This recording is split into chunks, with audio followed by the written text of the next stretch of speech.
I kind of have those moments too sometimes where I'm just like, I'm trying to say something, but I can't like speak fast enough. Yeah. But you think he has trouble like putting it together?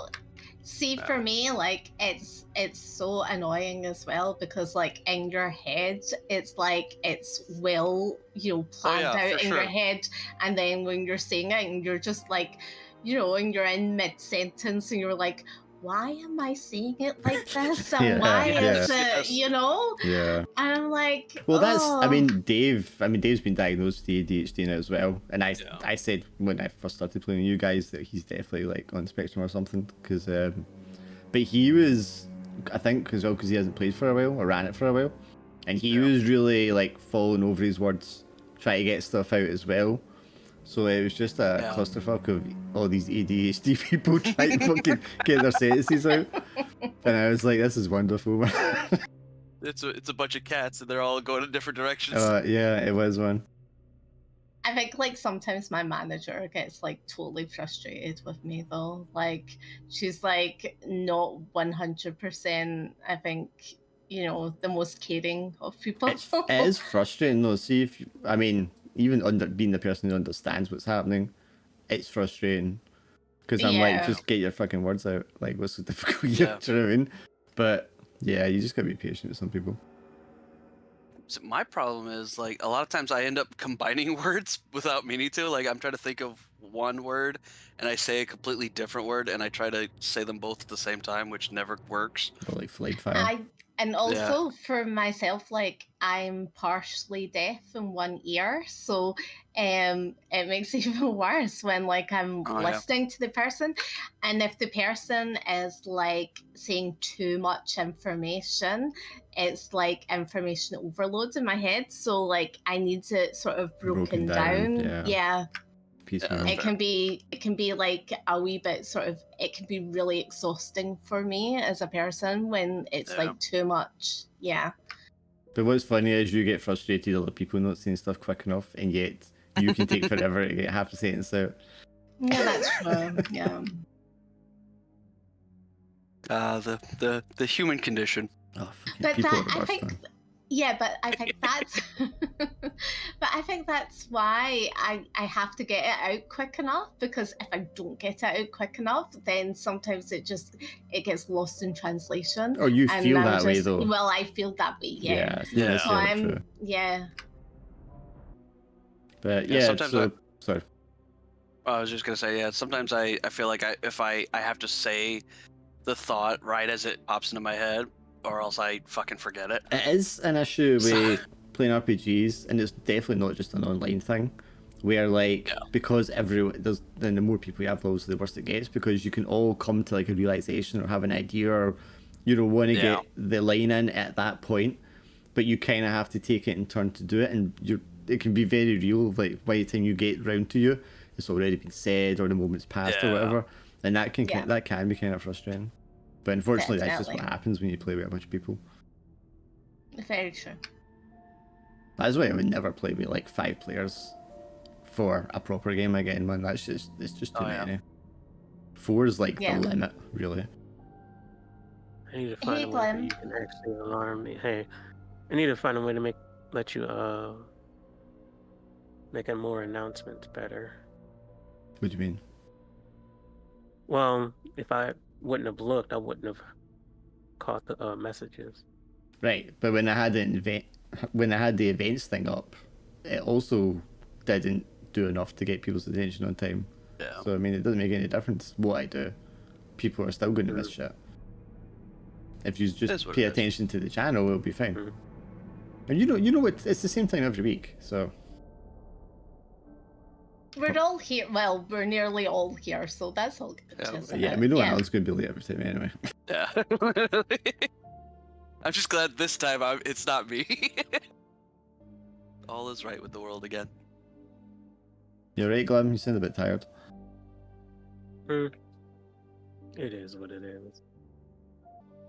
Tweak this. What's it called? The Foundry thing's open. If you hop in whenever you're ready. Please onto the study. Did you get up to much, Glim? Because we hadn't spoken last week. You'd watched a few good movies. So you liked Abigail? Yeah. It was a good great. movie, wasn't it? I like the twist of it. It was really good. Is Abigail the doll one? No. That's the one, the vampire one. Oh, right, okay. That was crazy with the husband, not the husband, the dad did. Oh, right, I remember which one that was now. That was Megan restrained. was the doll one, wasn't it? Yeah. Mhm. It's the one like Abigail's the one where it's like the little girl vampire. Yeah, right? yeah. Annabelle, isn't it? yeah. Annabelle is the one, yeah. Yeah, that one's looks like it's a lot of fun. Part's I've hilarious seen like because clips and bits and pieces of it. when I he kissed really her like- head, Did you really liked Tarot as well, didn't you? I felt like it was really structured well. Tarot. I thought it was really, really good. My scariest part of Tarot was like the elevator, the lift. I thought that was so scary. Mm. With the jester. Did you find that scary? I'm just, desensitized. I saw It that. was. Sorry. It's alright. It's funny how she was just dancing up towards him a lot. Yeah, that was. Yeah, tarot card was more funny Yeah. because the last guy, I'm like, that's actually hilarious. It looked Yeah, quite 13 Ghosts to me. Yeah. It was kind But of, but it was like the sequence of the cards, Yeah. which was it was good. I liked I did find the jester part very scary though. Well, actually, no, the magician part was the scariest, to be fair, because that was really freaky. When she was in the box, I thought that was super scary. We just went through watching all the Mission Impossibles again. Dun, dun, dun, The dun, second dun. one, because it's a John Woo film, is just so OTT compared to the others one. It's so out of place. Yeah. I actually really enjoyed that one. I could see it appealing to you, yeah. I think my dad was like a huge John Woo fan. It just seemed like every movie we watched growing up was like John Woo something. Although I'm watching them all, I didn't watch Dead Reckoning because I have to pay for that one. I've seen it already, but I can only remember one thing about Dead Reckoning, despite it being the longest one so far, which shows you how bad it must be compared to the others. Yeah. I honestly, after I think the third one, I lost interest. I think I might have watched the fourth. Fourth and fifth are the best ones. That's Ghost Protocol and Fallout. I think they're actually the best ones. I take that back. I watched Ghost Protocol, but I think Fallout's the one where was- like the Syndicate show up, and it's showing Harris as the bad guy. Wait, was that the one with what's his name? Played Superman. No, that's the one after that. Okay. Well, okay. So in that case, oh jeez, I They're kind of tiger because forgot. No, sorry, not Fallout. What am I talking about? What's it called, Laura? Fallout is the one that's Superman in it, but that's the one after the fifth one. That's the sixth one. Oh jeez. Okay, so I watched more than I remember, I guess. What's the one after Ghost Protocol called, Laura? I actually can't remember. There's Fallout, and then that's after that one. It's Ghost Protocol, then the one with the Syndicate that Sean Harris shows up in, then Fallout's the one after that, where Sean Harris is also in it, and it's also the Syndicate, but Henry Cavill is in it as well. Yeah. Jesus Christ, why can't Rogue Nation? That's what it is. Oh yeah, that's the one. Ghost Protocol and Rogue Nation, I think, are the best ones. Fallout's pretty good. I liked Protocol and Rogue Nation jointly. I thought they were like both really good. Yeah, I think they're both the better ones. 3's good though. I like 3, and the first one's still really good. I'm not a fan of the second one. But yeah, Dead Reckoning, I can't even fucking remember. I just remember the train at the end. I don't remember anything about what happened. Yeah. Yeah, honestly, 3's the one I remember the most of, but the ones after that just kind of blur to me. It's funny because 3's the one a lot of people say is the most boring one. And it's the Philip Seymour Hoffman that's the bad guy in it. Yeah. Yeah. I like 3, I think she's a good one. I think hilariously of all of them, I think Mission Impossible 2 was the only one that we had like the DVD for, so that's the one I end up watching the most. Yeah. Which I think is why I remember that one the most. You'd been quite young when I was out as well. Yeah. That is more of a kid's film. Because it's super over. It's like a G.I. Joe fucking cartoon, man. It really is.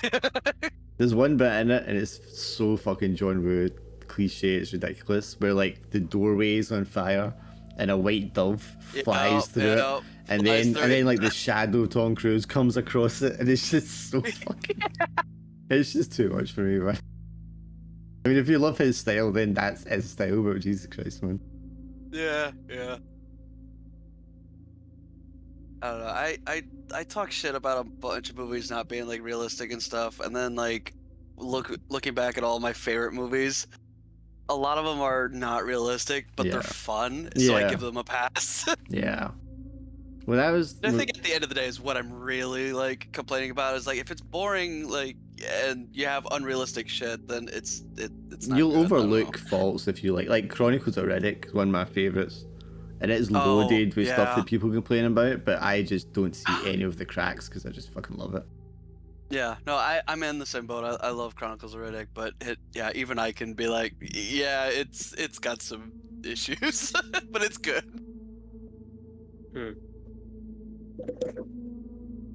Right. Well, I guess he was in Discord, and now he's not, so maybe he's driving at the moment. But we don't actually need him for this scene where we are anyway, because you guys were in the morgue. Mm-hmm. I believe it's the 25th of January, the Monday, because you left Gibraltar on the 24th, the morning, and that's where Marcel was found hanging. You sailed for that day, passing the time doing stuff, and then that night was when you guys saw the ship passing in the night. And then there was the day after that, I think we arrived at Tunisia. Am I correct in that? Or was there another day at sea? I think you're correct. I think we arrived the day after. Right. I actually, time-wise, real life, there should have been another day at sea, I think. But we kind of skipped that. So, yeah, on the 25th, you are there. And it's kind of, I think we say it's like... Sorry? What did you say? Go ahead. Yeah, I think now we're on like late morning, early afternoon on the 25th, and you're in the morgue. You've got your vehicle. You guys went and got a telegram that you steamed open, as you're now. That's your thing. And then you went to the morgue before reporting in. So you were all in there. The body got shown to you. The doctor attending is, or the doctor attending in the morgue, whatever, is somebody that went to university or knew Gloria from university at least. He showed you the body. It's unexplained. They had these flatworms, and I think Lewis was the one that looked at them under the microscope, and the guy was just explaining to him that these are like just regular flatworms, but they're out of place here. They shouldn't be in this environment because they're not parasites. And then it was up to Gloria as the doctor in charge, because of the military unit, what to do with the corpse. So what was your decision, Gloria, when we left? I'm just have it incinerated. That's it.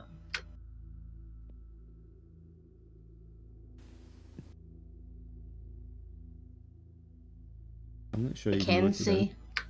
Dr. Mackenzie. Was it Alexander Yes. Mackenzie? I feel like it Alexander Mackenzie, yeah. Yeah, you tell him that without a doubt you want to have it incinerated. Yeah, because I'm just going to say for like public health, I think like looking at the body, and the state that it's in, it's a health risk than anything else. Right, yep. So, well, as we established, the doctor is, he'd rather it was done properly, but he's not comfortable around this body anyway because of it's kind of unexplainable. It's your name that's going to be on the piece of paper that certifies it, so it's not going to reflect badly on him at the end of the day anyway. So he just nods, says, okay, Dr. Potts, well, if you want to come to my office with me, we can get the paperwork signed and you guys can get out of here. And he moves over to the door of the mortuary and opens up the door for you. Okay. So you and him walk out and then walk down the hall back to his office that you were in previously. I guess leaving Lewis... I've forgotten everybody's names. Lewis, Kian, and Adam standing in the morgue with the body. You just kind of have a moment there yourselves with it if you want. Or you just can follow Gloria out into the corridor. Follow Gloria out in the corridor. Kian will stay, I think. That's risky. Gloria, you go in the corridor, you walk down the hall. Adam's coming in behind you. You just go into the guy's office and he sits down and he pulls out paper and starts writing out the details for you to fill out. Just to sign it off. So it's all official. While they're gone, Kian, I guess you and Lewis would be standing in the room, the morgue. Yeah. Yeah, so I'm just going to say the body was examined and what's called, I felt strongly that it should be it should be destroyed due to public health, health, so... Yep, sure, that's fine. You'll get that dated, signed and all that kind of stuff. So I guess Kian, or if Adam wants to run out and do something. I don't want to touch the body, but just taking a very cursory, very untrained look at this, any clues whatsoever that might be gleaned, I'll take a gander at it, but I'm not expecting much. Did we not already have this rule for this? Oh yeah, we did. Never mind. Because that's when you found the note in the journal. Yeah, that's right. So I mean, just like cursory glance looking over, it's not going to glean anything extra from what we already have. It's a dead body. It's got the hole in the face, effectively. The nose is missing. The eyes are missing. The upper lip's missing. All that area is just bone. You can see the tissue rotting stuff underneath that. And now and again, perhaps on the bare skin, you might see something wriggling underneath it. Oh, that's very strange.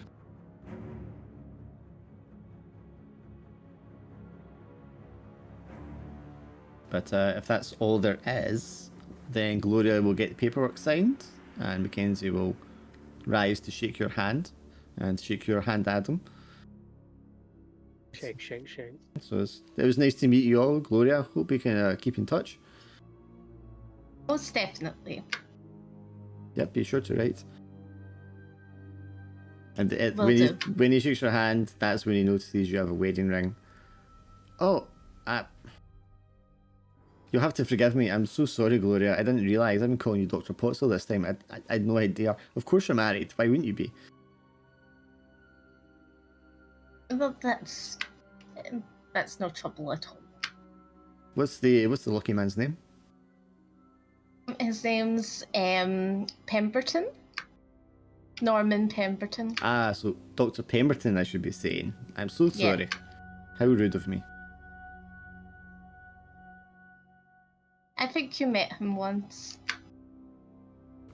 Looks quizzical for a second.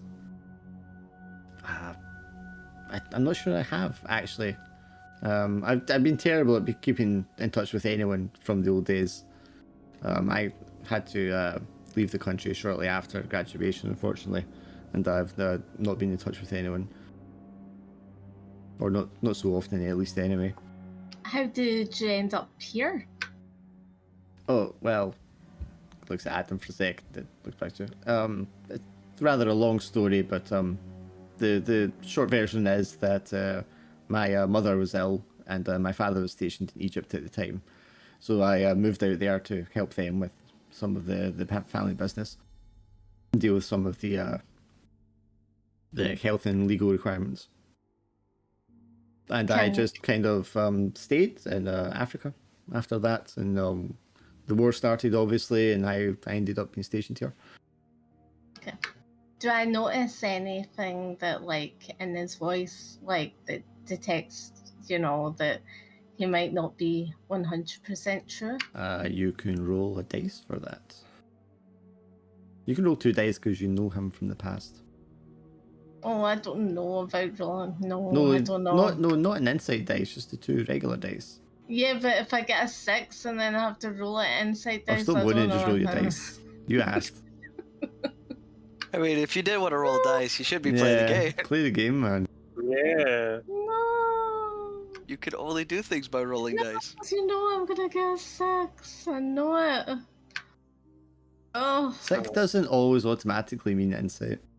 Yeah, right. Mm-hmm. It's only if there's something spooky to uncover there. Exactly. Could be mundane spookiness. Right. Is that investigate? Yes, that's investigate roll. There, see? He sounds Nice. like it's not a topic he wants to discuss. It's maybe a memory he's not fond of. He's reluctant, to kind of to spit it out. But there's no hint of a lie there. Okay. I give him what's called. I ask him maybe we can, while I'm here, we can meet up for a coffee and a cup of tea and some scones. Maybe in the next couple of days. If you're around, that would be excellent. Yes, I'd love to catch up. Yes. Yeah. He'll probably give you like an address you can like send a message to. Or of course you can catch him here during office hours. Oh, that sounds good. Yep. I pass him my details. Sure. Yeah, so you like the hotel you're staying at and stuff. Yeah. Okay, so you just come out of the office and then Keane and Lewis will be standing there awkwardly shuffling. And Doctor just waves at the two of you and it's like, well, it was nice to meet you all. Perhaps we'll see each other soon again. And he goes through the double doors back into the morgue and you can hear him like locking the body up again. So you find yourselves out in the reception waiting area of the mortuary. What do you want to do now? Well, I want to go to the post office and see if we get the letter. You've just been to the post office. They Right, told you. okay. They said come back tomorrow. Guess we're Do- waiting. Is there any tourist attractions or anything like that there? If you ask someone, perhaps. Well, I just ask Mackenzie. I just say. Well, is the there anything? receptionist is there. Mackenzie's obviously in the mortuary. I just ask the receptionist. Yes, there's a number of ancient Roman ruins around the city that are mostly still intact, I believe. Do we want to do that then? Sure, I suppose. Adam, do you want to do that? Yeah, we might as well go ahead and do it. Okay. We should also probably think about what we're going to tell the lieutenant about the examination, because we really didn't do an examination. Yeah, but that'll be down to myself. I am the doctor. Yeah, but that's what I'm concerned with. Yes, but that shouldn't be your concern. You're not you're not in the medical field. You're just a driver. Ian definitely squints his eyes and purses his lips for a moment before he just goes, right then. To the Roman ruins, I suppose. Sorry for my harshness. I can't help it. I have male doctors bossing me about at times. It can be quite weary.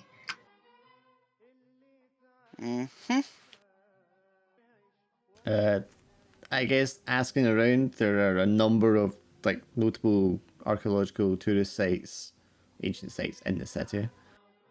There's the Roman amphitheater. There's some other Roman like bathhouse ruins and such like that. There's also some of the ancient mosques that have been here for a few hundred years. And there's Medina, which is like one of the first like towns that was built here back in just before 1700. So I mean that would be up to you guys if you wanted to go look at any of those. If we can recall, when you stepped off the boat, Captain Farrington had been getting more ill. He was in pain, seemingly, and a little disturbed. You sedated him, and when he's got off the boat, Weston said he was going to take him off to the hospital. So that's where they are at the moment. Presumably. We could go and check in them first, and then go to the ruins. You will also have the address of the hotel that you are staying in. So I mean, it's up to you guys what you want to do. Or if you just want to sit down and go over what you have learned so far. Yeah, we could probably check in on Captain Farrington. Yeah, I think maybe we should do that first, and then we can go to the ruins. Okay, sure. There'll be, I mean, there's hospitals in the city, but there's also an army hospital that's set up, obviously, on behalf of the Allied forces here. It's probably American run. Probably check the army hospital. Makes most sense. Yeah. I don't know if the British would have a separate one or not. I'm not quite sure. They probably have like their own part of the hospital or the camp that's been set up for. Yeah, they probably have their own wing or something. Yeah. So it's mostly makeshift buildings that have been like set up in some of the spaces that have been cleared from buildings and such that were bombed. Whereas the actual hospital in the city would be like an actual stone structure. I'm not sure what they use. It wouldn't be tents and canvas. I'm not quite sure what they used for buildings that they quickly set up during World War II. So it's just like quick wooden fabricated walls that they threw up. But it would be like some sort of flimsy structure that's been erected anyway. But you'll be able to find directions to that easily enough by just asking around. And I'm assuming then you would find the British section of it, where you might assume that a British officer had been taken to. So who's asking for Farrington when you get to the hospital? I suppose I was going to say I suppose myself because I'm the doctor. Sure. So you rock up and there's a guy there and he's got blonde hair going to one side, no glasses. He's a little unshaven looking.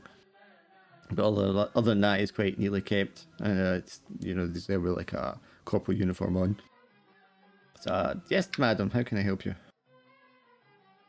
I am looking for Captain Farrington, sir. Of course. And he'll ask you for what unit it is, and you'll tell him what unit you're with, this special branch. Of course, he writes it down on a little card. Flicks through his book that he's got in front of him. Do you know when he was brought in? Today. Okay. Do you know, or do you have any idea what the terms of his ailment was? Was he in for burns? Had he been shot? Was shrapnel? No. It was I think it was like a sort of fever illness. Okay, illness. Okay, disease. It goes to that section of this book. I'm not seeing a Captain Farrington. I'm not seeing a Captain Farrington here. I'll go check with some of the staff if you don't mind waiting. I need motions to some of the seats that you can sit by. He gets up from behind his desk and takes a little bit of paper with him, walks off to a back room. He'll come out 5 minutes or so later. I'm sorry, ma'am. There doesn't appear to be any record of a Captain Farrington being brought in. Is it? Was he perhaps taken to one of the hospitals in the city? We can. He was brought in by Lieutenant Weston, if that helps. Looks down his book again, flips through entries. I'm afraid I don't see any record of a Weston here. I mean, there is a busy place.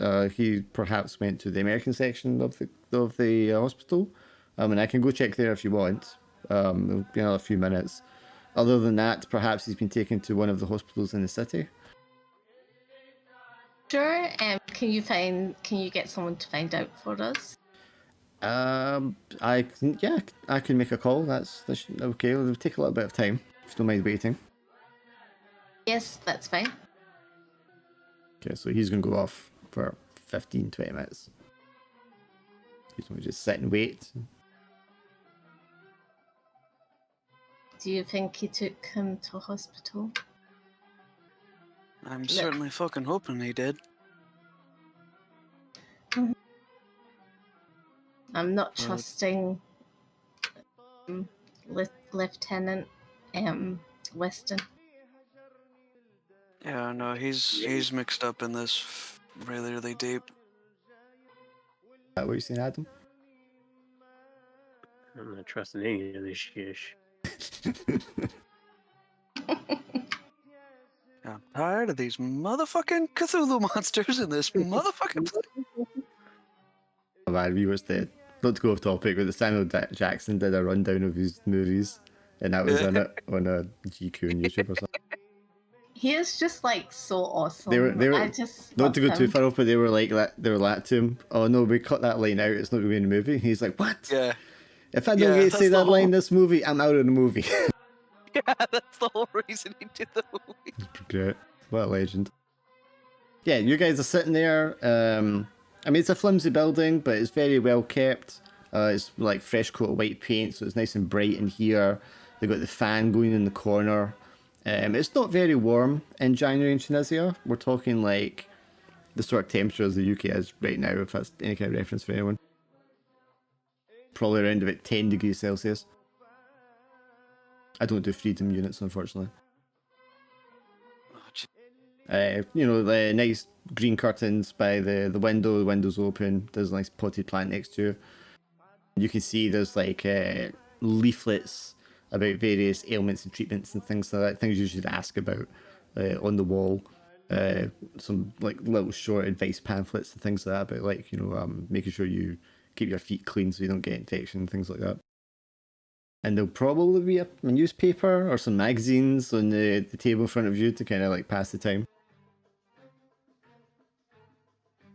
Yeah, fuck it. I'll read the newspaper. And it's a couple of days old, and it's just like war stories. Some mentions about some local incidents that have happened. POWs have been released. The local Jewish community, talking about the help from the American organisations that have stepped in to help them reunite with families, and migrants that had escaped here and been locked up, etc. And people who had been shipped here from Libya to like work camps and how they were being redistributed back to Libya and Algeria. Nothing unexpected or unusual there at all. Lewis, you're back now. Did you have anything to comment on? Just to recall, by the way, I decided to have the body incinerated, Lewis, and also we're at a army hospital checking in on Captain Farrington, but he's not at the hospital, at the army hospital, so that's a bit suspicious. So we've got someone phoning round to see if he's at any other hospital. So that's what you missed. Is your mic working? I don't see him lighting up. Yeah, me neither. Is he actually there? Oh no.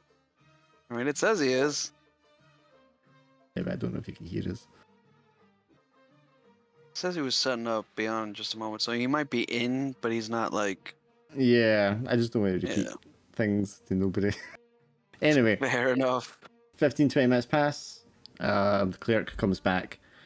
I'm very sorry, ma'am. I've called around a couple of local hospitals. Their records aren't always completely up to date, but they do not seem to have a note of a Captain Farrington or a Lieutenant Weston. So as far as I can tell you, he has not been brought into any of the medical units in the city, or at least none of the larger ones. There are a number of smaller infirmaries and local practitioners, and then there's ones outside the city. I mean, I don't know where you were coming from, but no, I can't seem to find them at the moment. This is not surprising to me. I'm very sorry I couldn't help you. If I hear anything more, perhaps you could leave details and I can call you, let you know. Yeah, that would be great, and I just leave the hotel details. So. Excellent, madam. Very sorry again. If anything crops up or if the name appears or if someone calls back, I'll be sure to let you know right away. No problem. So we walk out, and I'm just like, what do you think of that? Adam, what do you think of that? Adam? I'm here, no clue. Okay. What do you think of that, Lewis? I don't think he's here. Okay. Kian, what do you think of that? What's our next step? It's obviously very concerning, but we also... It's a bit of a big place. I don't think we'd be able to find him if we tried to search for him, but did Weston give us a timetable or a deadline or anything like that? Like when he'd be back or... No. No, I don't believe I gave you a time. Yeah, I think he just said he'd get you back at the hotel. Oh wait, did I give you a time? Maybe I did give you a time. I think maybe we go to these ruins and see what the situation is. I think we ought to check back at the hotel just in case. Okay. If he's not there, then we'll take it from there, I guess. Yep. I do not have a name for the place that you are staying in, but it has a bar on the lower floor. It's obviously been like a French occupied building, or French built building, with sort of Arabic influences on the architecture and such and the decoration. But it's obviously been taken over by the British at this point. There's a lot of British officers and soldiers drinking and laughing, smoking in the bar on the lower floor. It's a fairly large square building. There's 3 upper floors, and when you arrive, you are signed in and given your rooms, which are all on the 2nd floor, which for Americans would be the 3rd floor, I guess. Fair enough. Will we know which room would be Weston's or Farrington's even? Yeah, you guys all have numbered rooms in a sequence. You have a room each, so you're not sharing. And if you inquire, they'd say, yes, the other 2 rooms for your party for Farrington and Weston, they've already signed in. They are the 2 rooms following your rooms.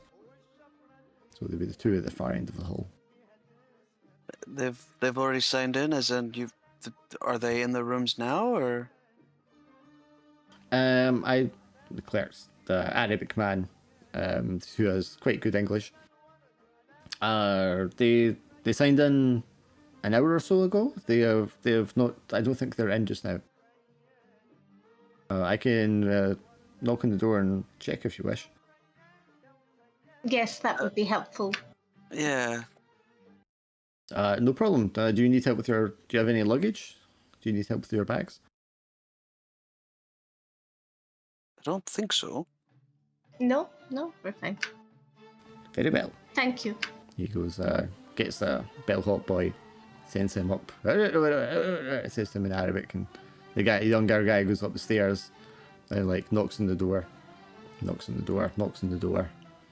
does the second door a few times, and then turns around to you, and you're standing right behind him. He's like, he doesn't appear to be in. Could you perhaps pass us the key to unlock the door, or unlock the door for us? No, I'm sorry. The men whose rooms these are for have the other key. I can't give you the spare. Well, you don't have to give us the spare. Just unlock it for us. I think I would get in trouble for doing that. Well, it's purely we have concerns about our friend's health. That's all. We're just wanting to make sure that he's in there sleeping rather than something terrible happening. I can knock it again if you want, but I'm afraid I cannot open the door for you. That wouldn't be right. Very well, thank you. So he knocks one more time and puts his ear up against the door. I don't hear anyone inside, so I don't think your friend is sleeping. Well, alright then. I suppose he'll come back eventually. If he's out. Boy nods, stands awkwardly for a second, and then he's like, good day to you. Leaves and goes down the stairs. Good day, good day. How? Is it a sturdy door? Yeah, I was thinking that as well. I don't want to say. It might require some effort. You could. I don't think you couldn't kick it open discreetly. Let's put it that way. No.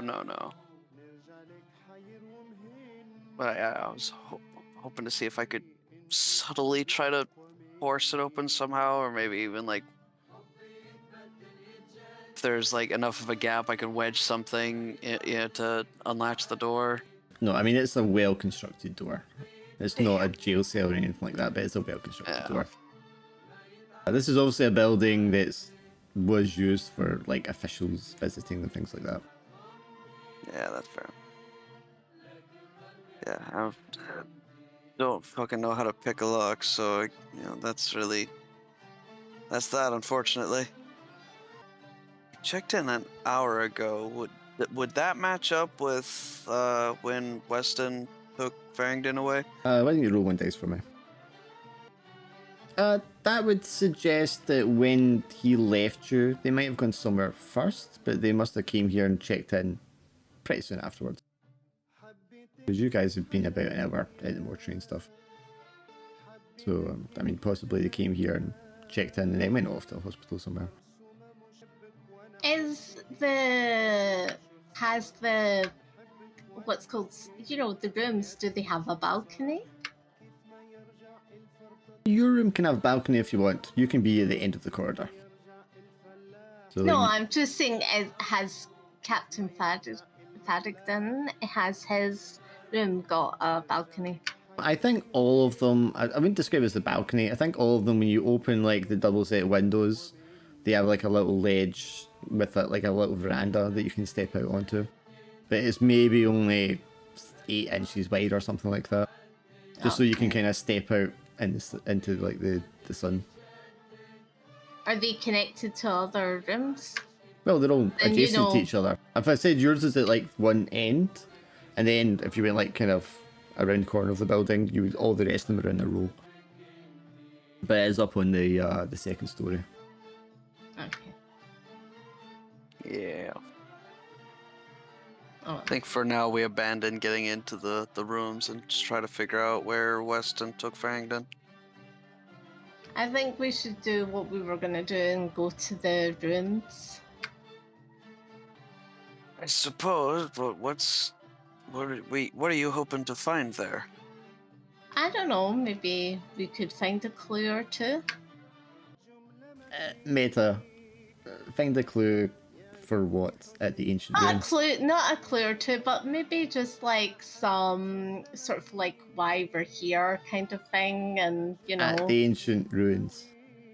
Or just when you're here to interview a POW. Or just, yeah, but even just for like, you know, we've got spare time, don't we? So you do have spare time. Yeah, so I'm just thinking, like, let's just do something, or because we phoned round and you know, that's what were you expecting? Should we just sit at the bar and have a drink, or what is it? Well, I'm just We more want concerned to about strategize, or what? Should we just like sit and have a debate about this? Well, I know better than debate with you, because that's just a fucking that's just an unwinnable battle here. But I'm more you know, am I the only one that's slightly concerned with the fact that our captain and lieutenant are missing at the moment? Should we investigate the boat? Should we go back to the boat and have a look? That's not So this is the just worst question. idea. Like, maybe we should go back to the boat. It certainly makes a lot more sense to the ruins. What do you think, Adam? What do you think, Lewis? I say we go and find them, because he's absolutely right. It is uncomfortable, and we are already missing people. So yeah, let's go back to the boat and see if they're on the boat. What do you think, Lewis? Do you think go back on the boat? Yeah. Yeah, I think the boat makes more sense, that they would more likely be there. I mean, I know that the ruins are probably like the only place of interest around here, but I can't think of any reasonable explanation that we know of at the moment that Weston would have gone there. So yeah, could try the boat, I guess. I love how Laura gave none of you the opportunity to really not go to the boat there. Yeah. I was asking everyone. Do you want to go to the boat? Yeah. Do you want to go? Yeah. Yeah, you do, don't you? I'm just saying because it seems like the next. No, it's fine. I'm just joking. Yeah. Okay. To be fair, the boat makes a lot more sense than the fucking ruins. So you know, I'm down for it. That's true. Okay, so you had. I mean, you might want to go boat if you've had other luggage. I don't know if you had obviously your personal belongings on you, but should be in the car that you have. But I don't know if you've had anything extra that was back in the boat. No, maybe I we'll think pick we up. had Anyway. we had everything. Like we took everything. Like I know I took everything from the last one. I think Weston said he was going to take the other stuff anyway. I can't remember. Yeah. Okay. Okay, so you all hop back in your truck. Jeep. It was a Jeep, wasn't it? Yeah, I think it was a Jeep. Yeah, take the short drive back to the docks where obviously the ship is still moored. They are still offloading, unloading various things. Just going to remove these two. And the crewmen and the captain are kind of milling about doing their thing as you kind of drive up again. You can see, just as you're getting there, you can see the crate that is Farrington's books being kind of like lifted into a car. Okay. Yeah, I'll approach whoever's like closest to the crane, or you know, if that's the captain or one of the other crewmen. Yeah, it'll just be like one of the handymen that's around one. So these guys, you've talked to all the crew at some point or other in the last few days. So this guy's name's Oliver. Yeah, I'll just be like, hey, do you know where that crate's going? That's your officer's crate, is it not? Yeah, we're you know, he kind of ran off and we've split up somehow, and you know, we're trying to figure out where he's at so we can, you know, not get in trouble for being where we're not supposed to. Oh well, I haven't seen him since he left with you guys earlier. But this is his luggage getting taken to the hotel. You haven't seen him all day since we arrived? No, I mean, I've been kind of busy, but I've not seen him around here. I don't know what kind of accent I'm trying to do here. Yeah, that's fine. Like, I started like with something and then went somewhere else. Yeah, I forget what Kean sounds like all the time. Don't worry about it. Is there a phone in the boat? And there's just the radio. Oh, right. There will be a telephone at the. There'll be one set up at the port office. Because they would definitely need to telephone places. Okay. You can probably actually see makeshift telephone posts set up all over the docks as they're running telephone wires all over the place, because obviously communication is very important for the different armies here. This is a very busy logistical point at this point in the war. I just want to phone Mackenzie and just like ask him if there was any bodies that have came in. In the last 20 minutes? In the last 20 minutes, yeah. Or last half hour, maybe. Yeah, last half hour, yeah. Sure. I don't see why you couldn't do that. You can go to the board's office, ask to use the telephone. They'll be like, really? Who are you with? And then you show them special branch, and they're like, oh, okay then. And they give you a telephone. Hello? Hello, this is the mortuary. How can I help you? Hi, is Alexander Mackenzie there? One moment, please. No, I'm afraid he's on his lunch right now. Can I take a message? Can you tell him to contact myself at the hotel, in a few hours' time? And who's calling? He'll know Dr. Pemberton. Dr. Pemberton. Yes. Oh, Dr. Pemberton, you were just here. Yes, I'm so sorry. You did just miss him. Can I ask, has a body been brought in the past half hour? No. There hasn't been any bodies brought in since you left. Okay. Okay, that's fine. Thank you. No problem. I'll pass your message along anyway. Okay, thank you. So, the crane they use. Maybe one of you are looking up at the crane where a Marcel's body was found hanging just not so long ago. And now it kind of lowers itself down, loops down. One of the men grabs the end of it and like hooks around another crate. Just something about the motion of it kind of sinking down and looping around. Just is kind of eerie in the way it reminds you of the way he was kind of like looped, hanging from it. Do we need to make an insight roll or anything? No, just saying. Okay, so if Weston didn't make a loop back to the ship, checked in at the hotel roughly an hour ago. And he's not at the mortuary. There's nobody in the mortuary. I just checked just in case. So no one's been, no body has been handed in. If it was firing, then we could check the bars, but it doesn't seem like Weston's style. I suppose we could check. The doctor did say the records might not have been the most perfect, and certainly not at any of the smaller hospitals. So we could, I suppose, take a trip to each one, try to find them, track them down. I mean, I guess unless something untoward has happened to them, then Weston must intend to come back to the hotel if he's having his belongings sent there, but I don't know. That's Farrington's crate, because the one full of books, just to say. Oh, Farrington's, sorry. The smaller crate that is also with it, which has like your supplies, your team supplies, will also be going alongside it. And that would be where your weapons, ammunition, medical stuff, and all that's kind of stored. Should we go in the truck then? I mean, it's just going back to the bar if you just wanted to follow it. Yeah.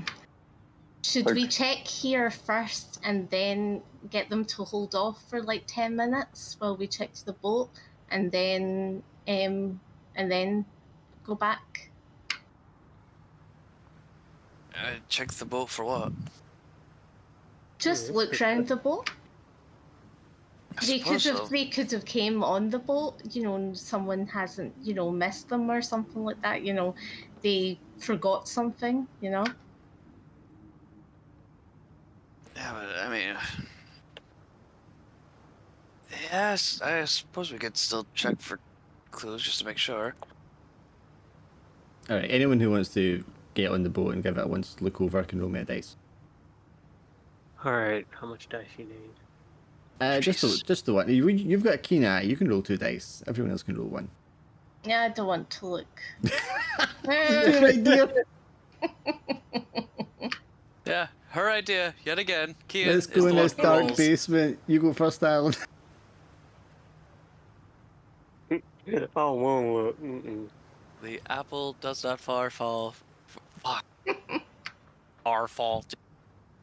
Keen gets a 6. All right, here we go. No whammies and no yammies. Here we go. Here we go. Oh, don't worry, I've already got it. Yeah, Oh, I know. you did? Just 3. Never If there's mind. some spooky, Well, if that there's was some spooky Lewis. shit, I've I got don't the see whammy. Adams. All right, so you said insider investigation. Just investigate. I mean, you can always add the insight if you want, but that's optional. All right, just no dice, just Just the 1 dice.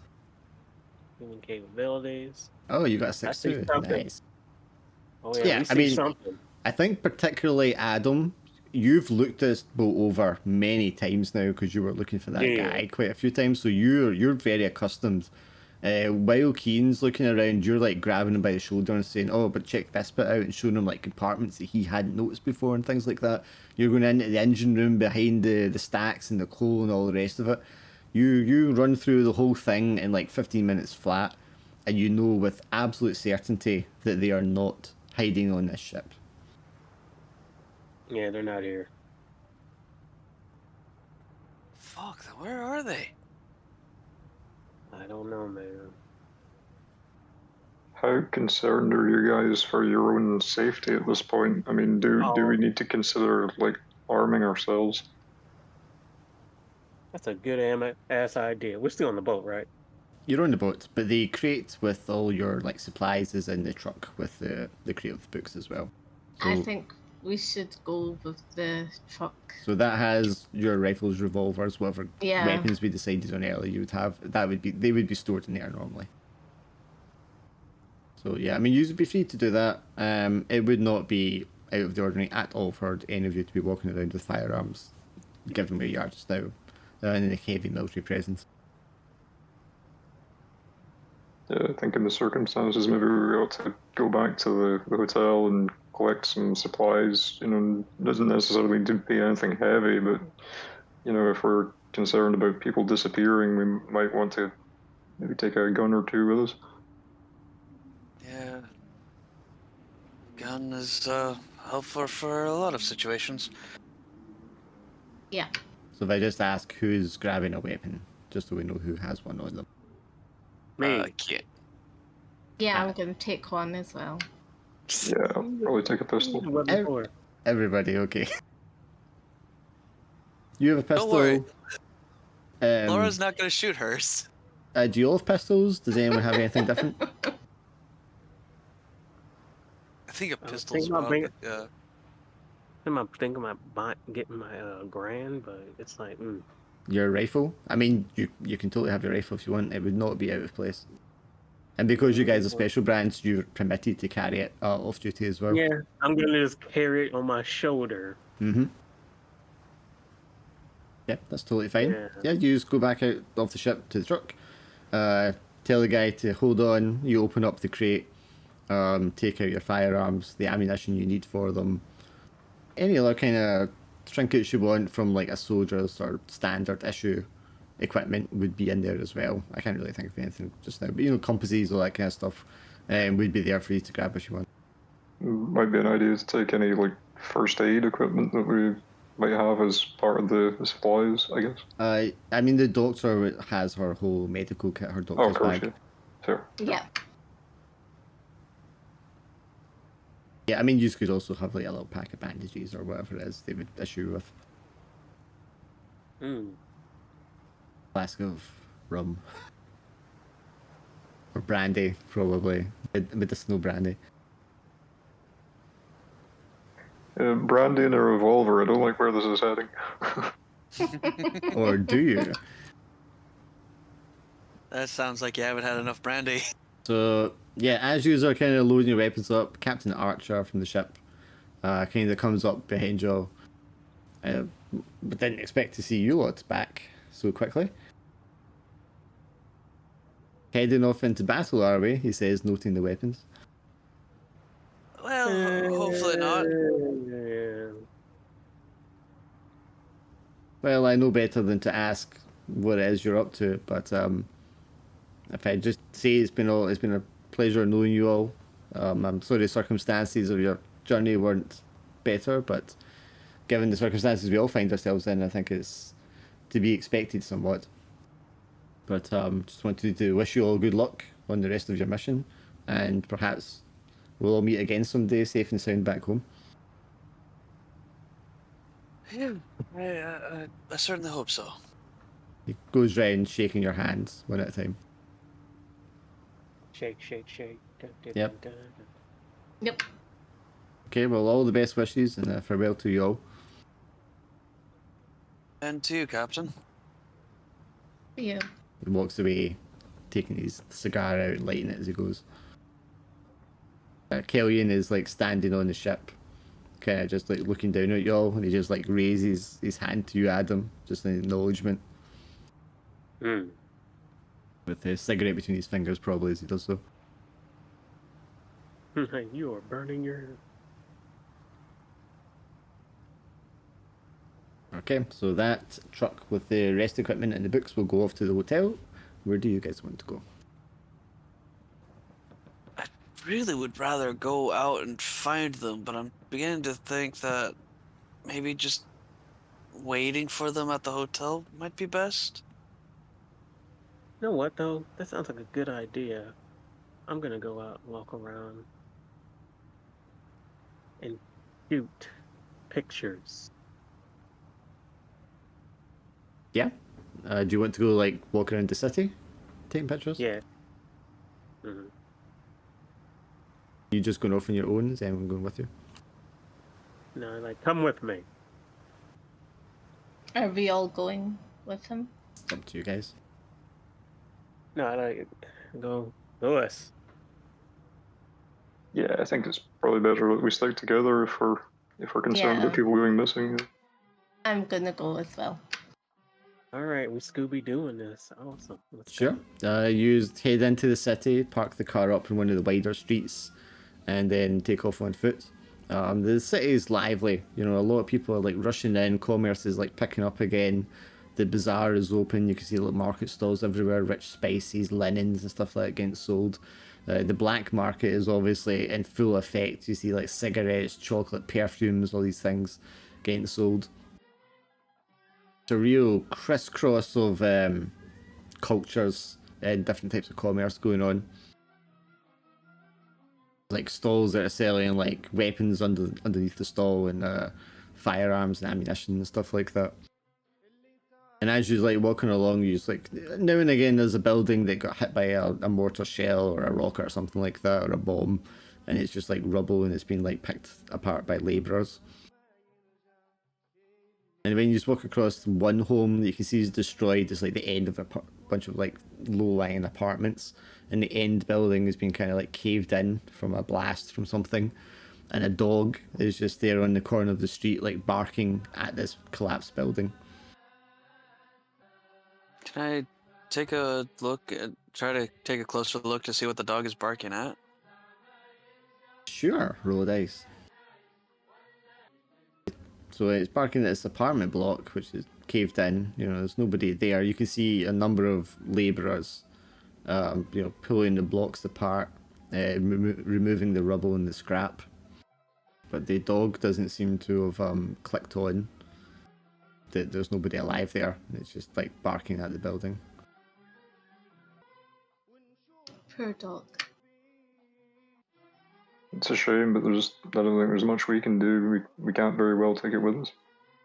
I think about this time of day you would hear the call from the mosques calling in for people to prayer. I cannot remember what the word for it is, but you know the guy singing out from the tower Yeah. to call people in. You can probably hear that going out from across the city. But yeah, I mean, other than that, it's the hustle and bustle of a quite a lively city. Initial euphoria of, freeing from the occupation quickly succumbs back to the everyday monotony and the task of just like getting by. After all, this was a colonial occupied country beforehand, and it's just switching hands. So a lot of people that live here, it doesn't really make a great deal of difference which European force is like occupying it at a time. Yeah. But at the moment, at least, trade is freer and people can move around without having to show quite as many papers. And still no sign of Weston or Farringdon. Well, I mean, if you're just looking around the streets, it's a pretty big city with a lot of people moving around.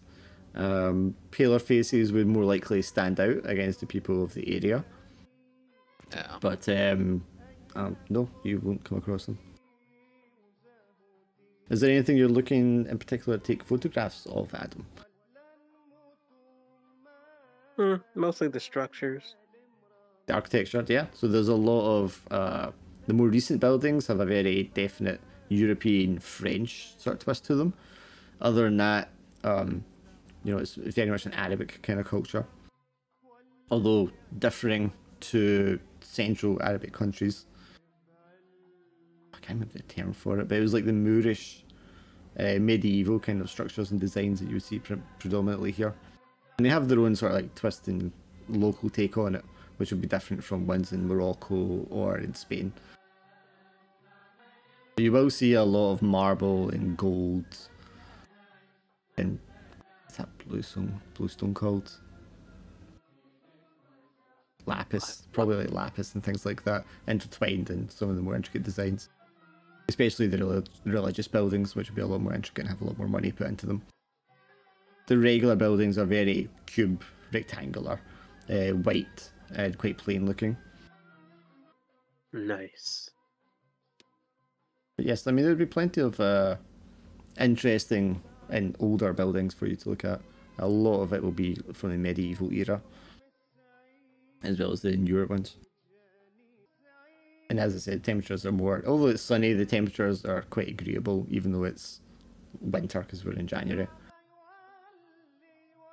Especially in the middle of the day, we're probably looking at around 8 or 10 degrees Celsius. I'm about to say something. So you're all just walking around the city in silence. So thoughts, since we're here. About what exactly? Everything. Well, it's clear that our lieutenant is mixed in with the wrong kind of people.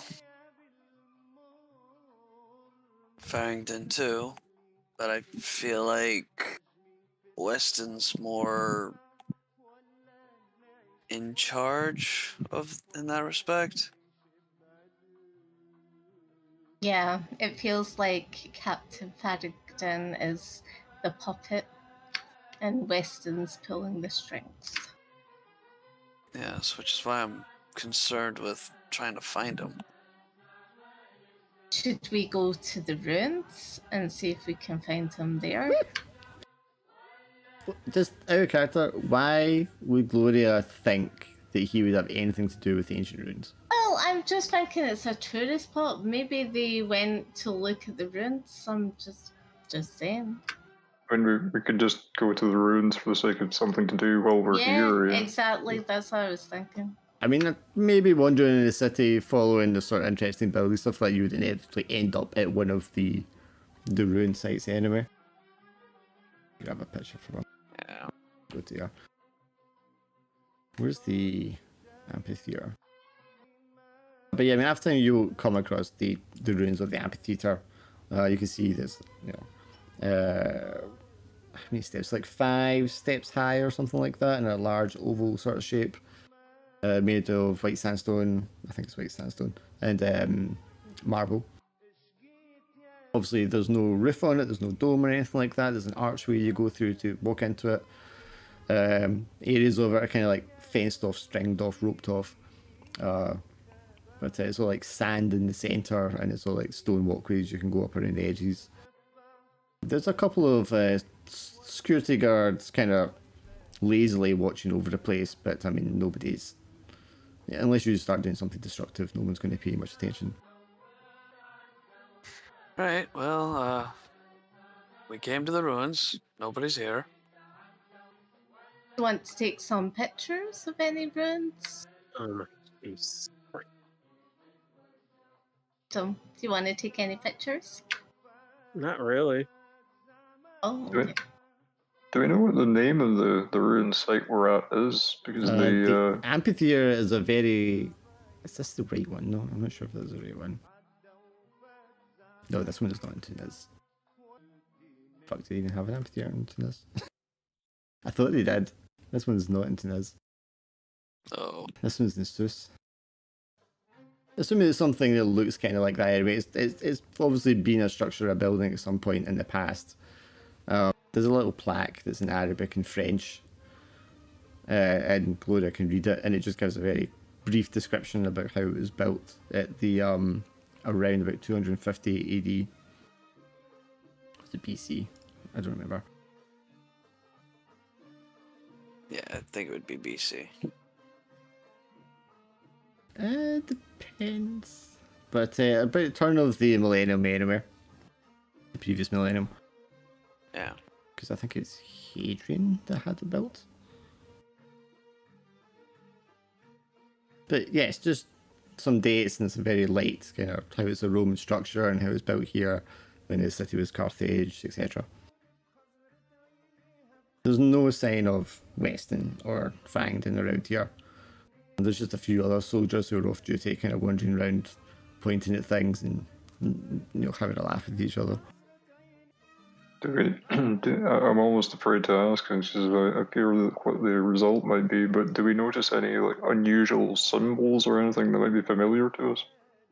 I mean, you can roll a dice. You can... Okay, sure, I'll bite. Bare minimum, unless you want to re-roll it with the insight.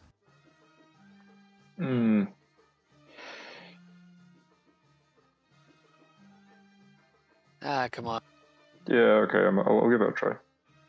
You're the most sane of us currently. Same roll, add insight. Alright, well, okay. You would have rolled the dice plus insight. But it doesn't matter because the insight was a higher anyway at a 6. Oh, God. You find your way around, Lewis, and you all had that shared dream the other night. And something about, as you kind of turn the corner at the end of this larger building and you find yourself, it's like a hill, and dug out at the hill at very bits of where excavations have had place, and you can see, like, I don't know how many of you have kind of seen this before, like with Roman ruins, and it's just like the foundation, the bottom of the foundation of the wall, showing the outline of the building, kind of dug out of the ground, and there's a few of them spread out across this hill. And now you all, when you turn this corner, Lewis noticed it first, but as you all kind of follow him, you all recognise the layout of this place. And you follow the hill to the top of the hill, and there's this well, and beside it is a little stone altar. And this is exactly the position you were in during your dream, where the child, the infant, was tossed down the well, and where the serpent was laid on the altar. And Lewis, that triggers your temporary madness. I think at this point I would probably start hyperventilating pretty badly. So just assume that I'm doing that at the moment. And we all notice the well and the... Yeah, well, yes, I think you would all notice. In fact, why don't you all roll an insight roll?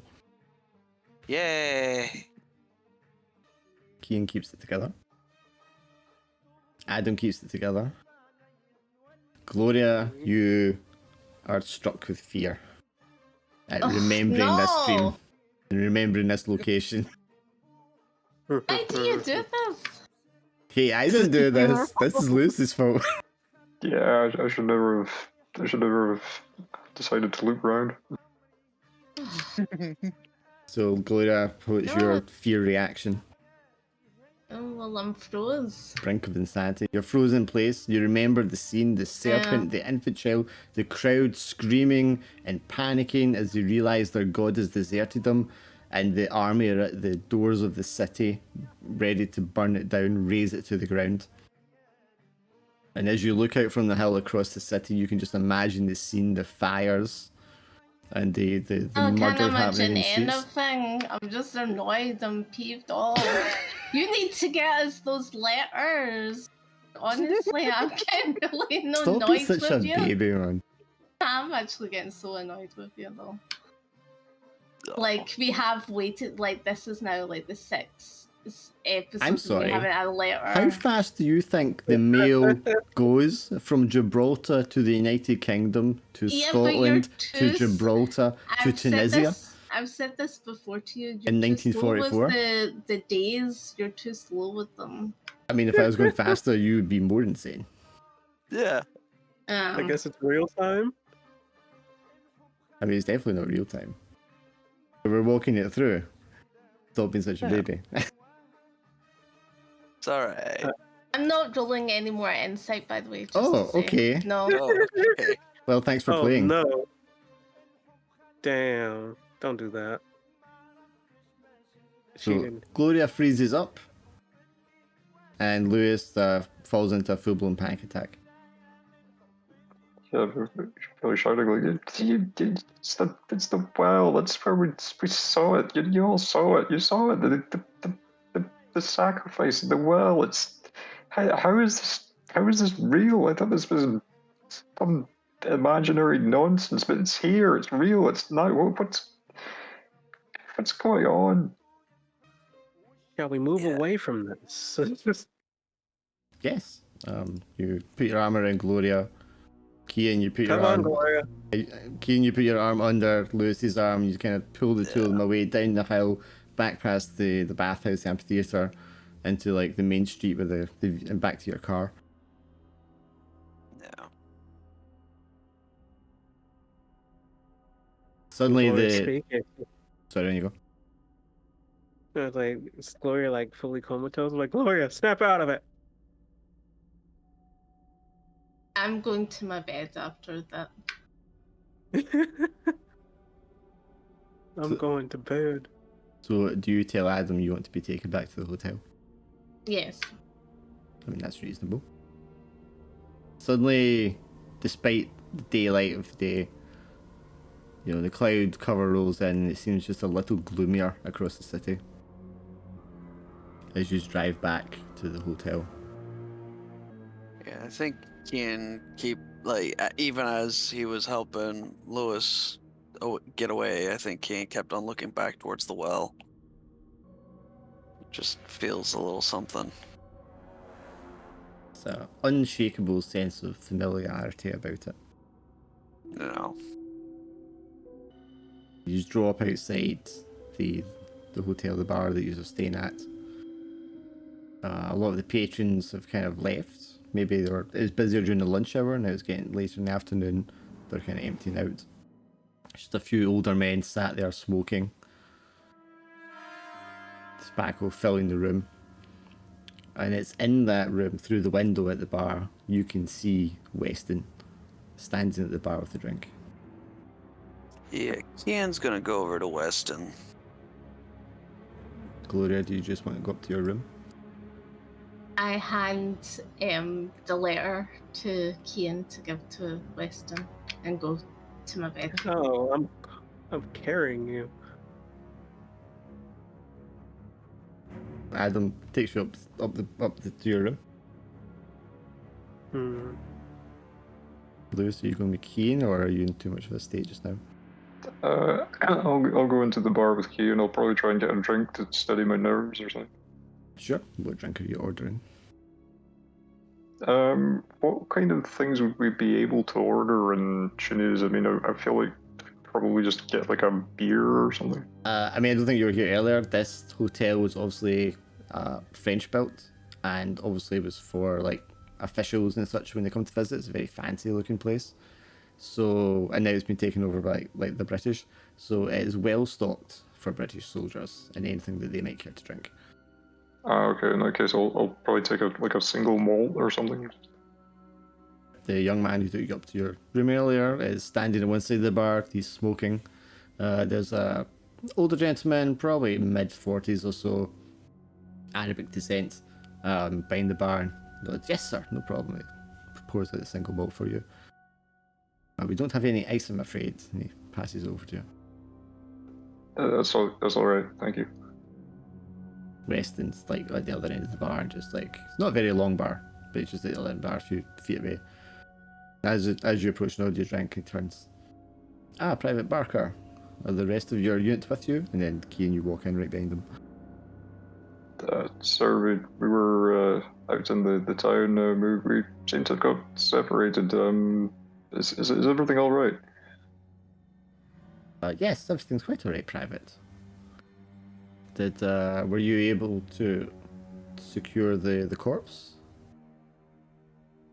Yes, the doctor examined it, but we weren't able to discern anything of particular use to us. It was too badly degraded. I think it's the heat, sir. I see. He takes his drink. He looks at you, Keen. So, Private, does this mean that our jaunt here was fruitless? Is that our prisoner is deceased? We must return home with the body? The doctor also advised that the body be destroyed for Destroyed? public health concerns, apparently. I'm afraid I'm going to need more information. What was the condition of the body? Not entirely sure. I'm not exactly a doctor. Right. I suppose it did have extensive injuries, as was in the initial report. Yes, we did try to find you, but we seem to be having trouble discerning which hospital you took Captain Farrington to. Yes, we were somewhat sidetracked. We decided it'd be best to check in here first and drop some of our belongings before I took him in. He's quite well now. He's been taken care of. Is he in his room or is he at the hospital? No, he's staying at the infirmary. They said it doesn't seem to be anything serious. Hopefully he'll be able to join us in the morning. They're just going to treat him for dehydration, I think. Yes, of course.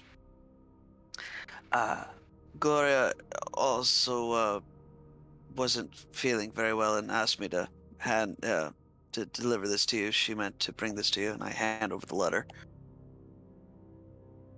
Oh, very kind. He opens it and has a look at it. I see. Well, our operation is to continue.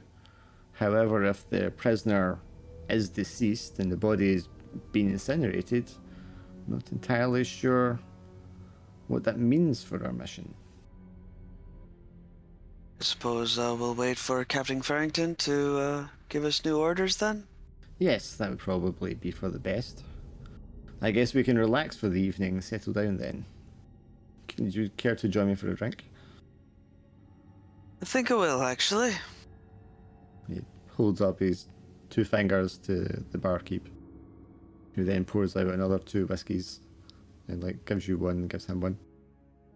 How about you, Private Barker? Will you join us for the evening? Of course, sir. For a time at least? Yes, I've been feeling the ill effects of the heat myself, but I would appreciate some company, of course. Of course. I'll join. Adam just enters the room at that point. Oh, I'm so sorry. No, that's fine. I was, oh yeah. Private Winston, excellent. Shall we perhaps have a seat? We can order some food. Dinner. I'm told that they will cater to both foreign and domestic tastes here, if you wish to have something of back home, or if you want to try something a little more exotic. I don't know if I've got the constitution for the exotic. Quite right. I don't know what's. Yeah. Well, I mean, as you were witness, my time at sea didn't sit very well with my stomach, so I'm afraid I will be not joining you in the eating tonight.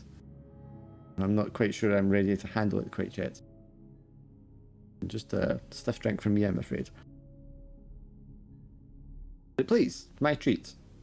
When he allows you to order whatever you want for your dinner meal. Or late lunch, I suppose it would be. Yeah. Just the drink for Kian. I'll probably take something to eat to try and, again, try and help steady my nerves a bit. Mm-hmm. So, I mean, you can have whatever meal you want ordered. They'll bring it in.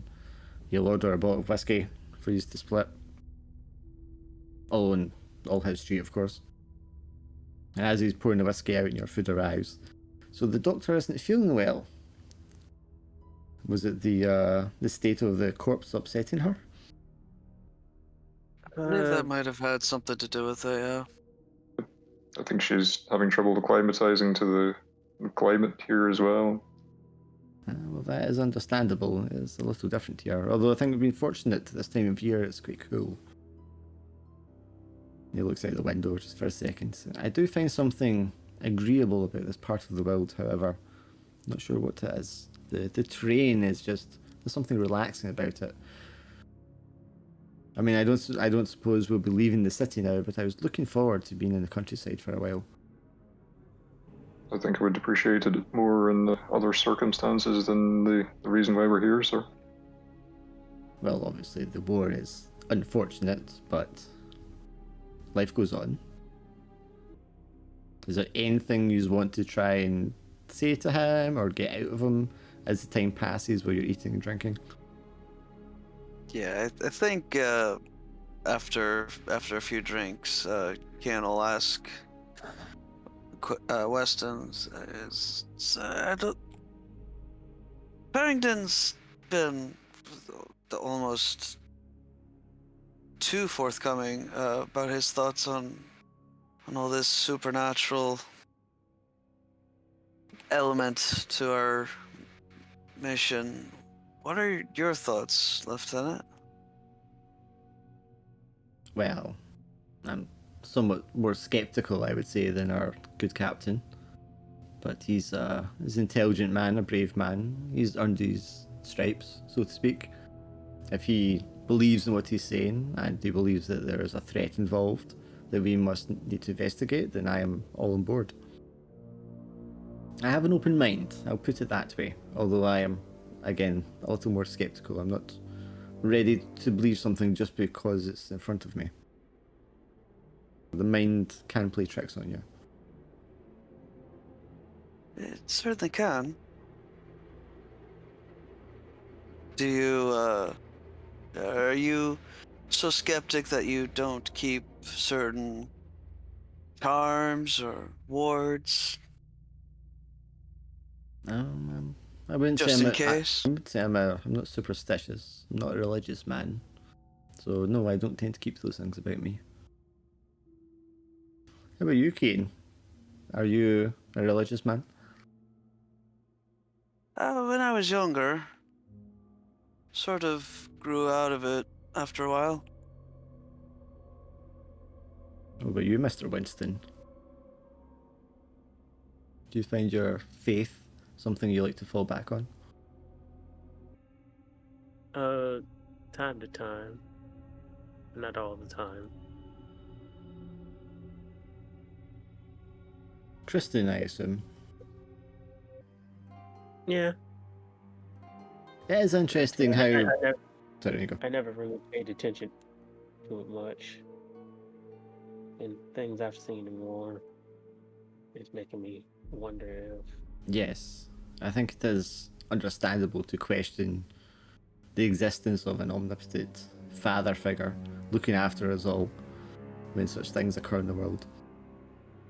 And then it's also interesting to me that people across this world have such differing beliefs in what that father figure or omnipotent being might be. What do you think? Roll a dice for me.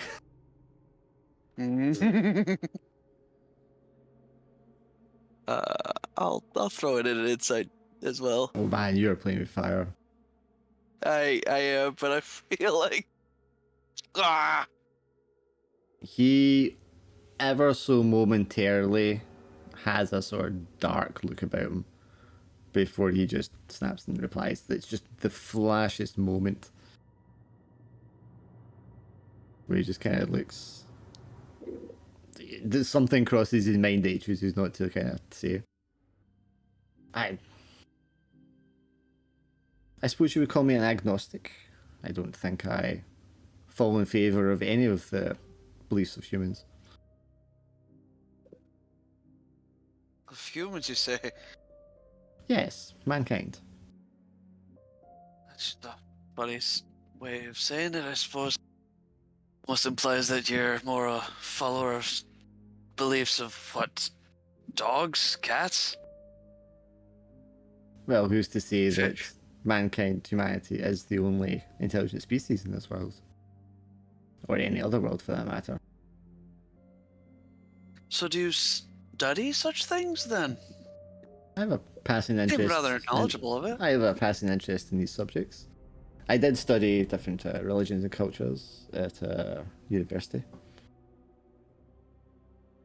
I presume that is why the captain chose me to come along on this mission. A bit of a novice scholar on such subjects, but is fairly interesting. Yes, the history of this species, our species, is an interesting one. You know, back in Scotland, I actually a man that kind of helped educate me on the subjects. I wonder if you knew of him. Man called Ferguson?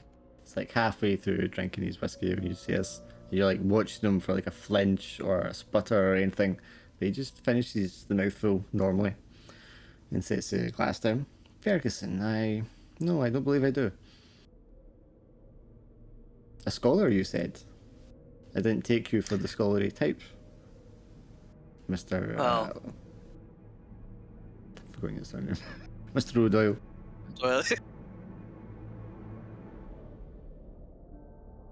Well, as I said, only in the past 20 years or so.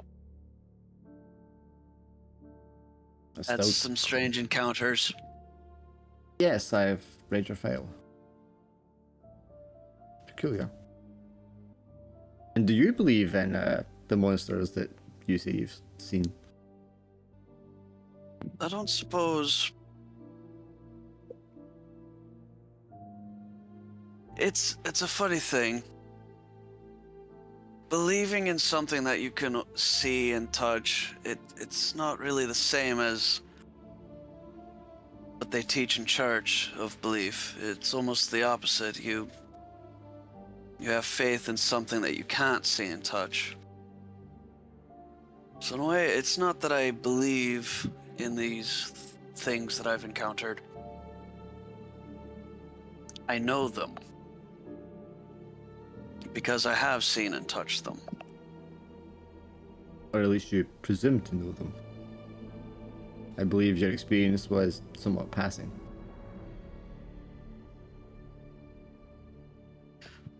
Some of it was, yes.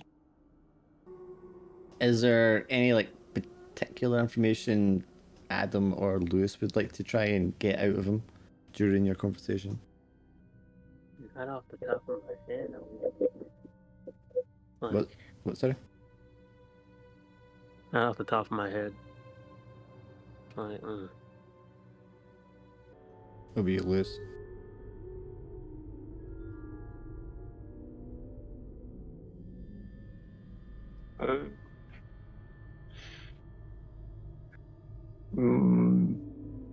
might try to probe into whether he knows anything about why we were chosen specifically, if it's just because we've all had these experiences, or if there's something more that links us together. Is this coming from the angle because you don't feel like you have an experience that relates like everyone else? Yeah, I think it's because I still feel a bit like everyone else feels kind of, their experiences are kind of interlinked. So I feel like I'm still slightly the odd man out here. Yeah. Sure, I bring that up, when he's mentioning about why he was picked. And like why perhaps maybe you were picked. Unfortunately, Mr. Barker, I'm not privy to the captain's inner thoughts. I can't be quite certain why he chose to pick you. I do know that he related it was something to do with incidents, perhaps not to yourself directly, but that it involved relatives of yours. He seemed to have the belief that something about this was inherited, or might perhaps be in transference to some degree or other. I can't claim to really understand the complete logic behind it. It seems rather a little random to myself, but there it is. Perhaps something I should raise with Captain Farrington if the opportunity arises. That is assuming, of course, that there is any logic to it. The captain does seem to be suffering on a mental level somewhat at the moment. And perhaps not all of his decisions have been rational. Do you feel that he'll be able to proceed with the mission as in his present state? I think the captain is of a very strong character. I believe his determination will see him through, yes.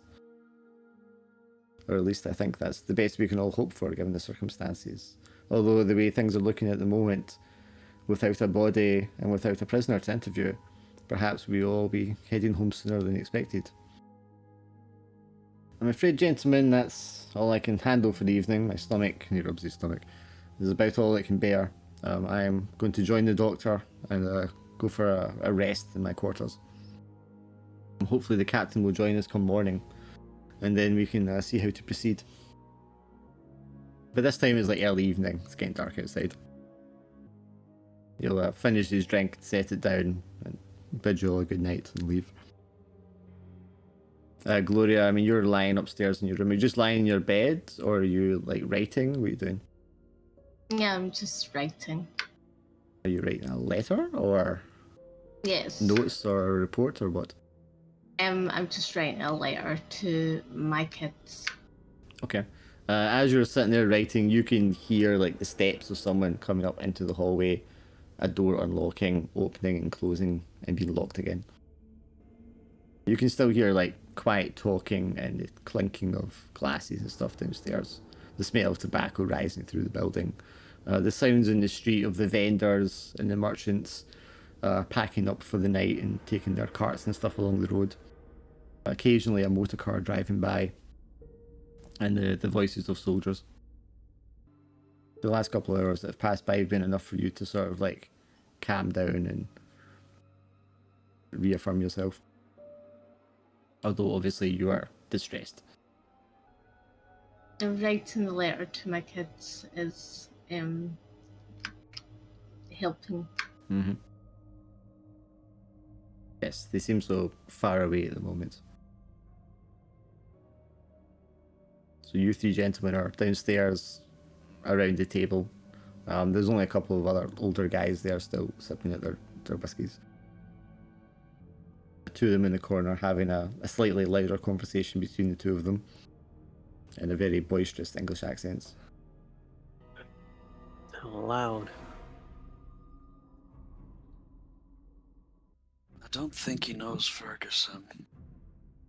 He had a reaction whenever I asked him what his thoughts on the Almighty was, but it doesn't quite make sense for him to be really good at hiding his reaction about Ferguson, if he couldn't hide that. Any ideas what to do? I really don't know what his connection to all this is. Shall we keep watch? I think that's the only thing we can do.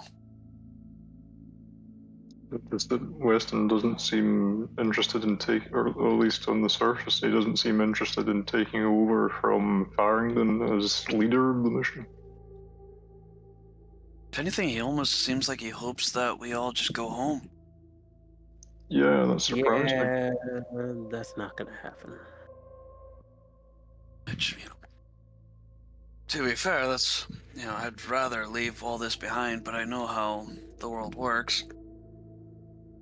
Mm-hmm.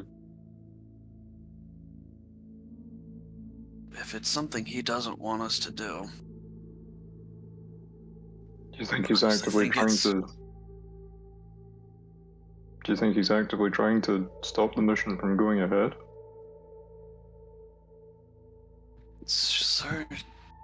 certainly seems so. Which is unexpected to me, honestly. I've expected him to take command and... Yeah, I thought that was what he was at as well. So, what is your plan for tonight? Do you want to just go to bed? Do you want? Did you said about taking watch? Do you want to take it in turn to take watch? I'll take the first watch because I'm the one with the camera. Never Yeah. mind to try this snap style for you for a while now. Okay. Just kind of... I'm assuming, like, the bar is just kind of... we're allowed to hang out all night or something like that. The guy behind the bar will stay there, reluctantly perhaps somewhat, until it's cleared, everyone's had enough to drink and gone to bed. They won't push anyone out at any point. Okay. Yeah. Keep an ear out for doors opening and closing, and... we have a good spot to see who comes and goes with the bar, so... Yeah, the bar directly has an opening straight to the lobby where anyone going in and out of the building would have to pass through. Are you all staying here all night? Are you going to take it in shifts and let Adam go first? Like, what's the plan? Or are you going to inform Gloria to tell you what you're doing? Yeah, I think taking in shifts would probably be for the best. Mm-hmm. Taking in shifts. Kian will go up to Gloria's room and knock on the door. Hello? It's just me. Are you feeling better, or you all right? Much better. Just writing a letter to my children. Yeah. Obviously, Weston's not to be trusted. Just keep an eye out. Adam's kind of... We've decided to keep watch for the night. Adam's watching the bar area, that way see who comes and goes. Yeah, that seems a good plan. All right. Well, good night. Good night. Lewis, are you retiring to your room to leave Adam on watch so that you can be rested when it's your turn? Or are you going to stay and keep him company? What do you think, Adam? Do you want me to wait with you, or are you okay? I'm good. All right, if you're sure you'll be okay, I'll let you go and get some rest. Alrighty. So, evening draws on, 10, 11 p.m, midnight. It's just you in the bar and the bartender. Imagine you're sat back, rifle beside you against the wall, a plate of food in front of you maybe. And as you're waiting there, Adam, you hear slow footsteps coming down the stairs. And Weston gets to the bottom of the lobby and he's standing like side on to the entrance that you're looking through to the bar. And he stops there and like turns his head and sees you in the bar, and he like slowly walks over towards you. And he says, hushed tone, Private Winston, you're still up. Yeah, can't sleep. I see. Well, perhaps this is convenient then. I've had a message. I've been called on an urgent matter that I simply must attend to. I should be back for the morning, but if I'm not, could you please tell the captain that I was unable to avoid my responsibilities and that I will join you as soon as possible. Or I'm typing notes. Sure. But yeah. Thank you, Private. And please, get some rest. Alright. He turns and just walks away. He has a long jacket on over his uniform. He puts his hat on before he leaves the room, turns and leaves the building. And a second later you hear like one of the cars starting up and drive away. Who was that, by the way? Weston.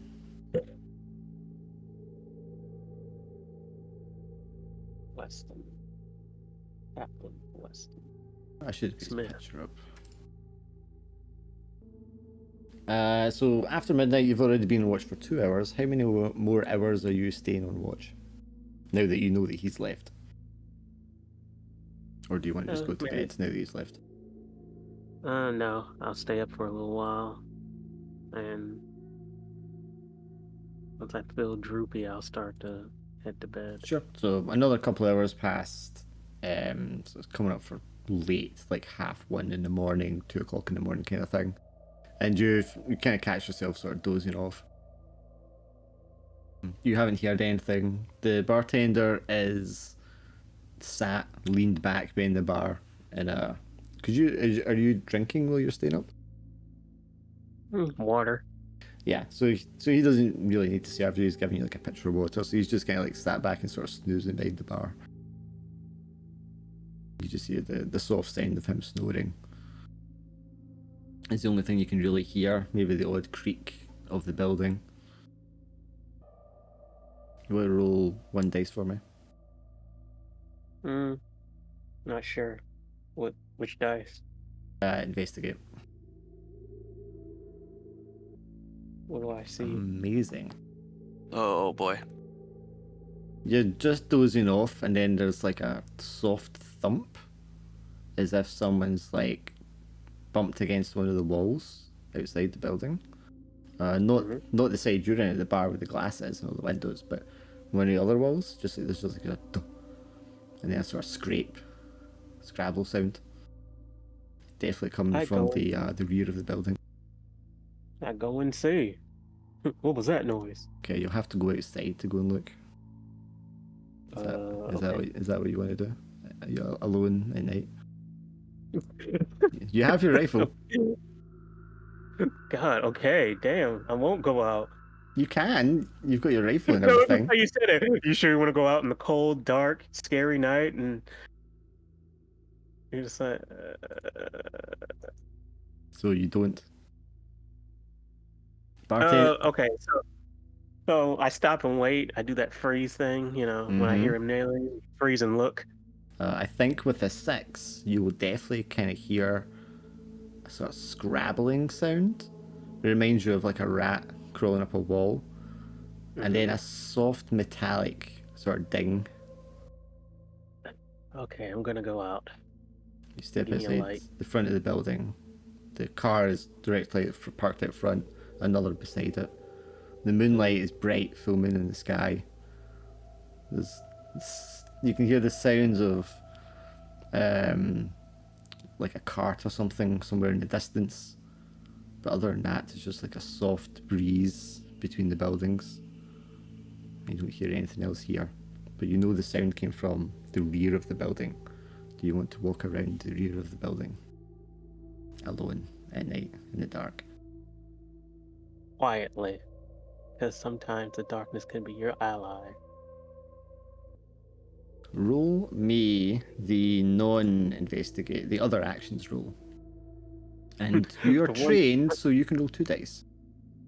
Yeah.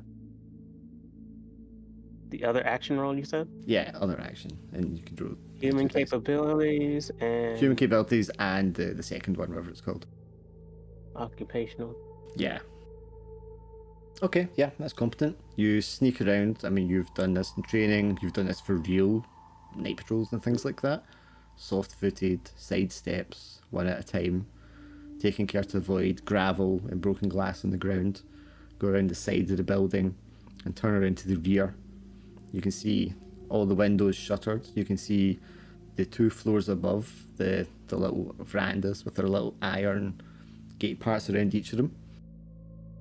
And immediately you think, well, that's metal, and I heard metal ding. Could someone have scrabbled up the side of the wall? You go along the side of the building, and then can you make me an investigation roll, and you'll have 2 dice.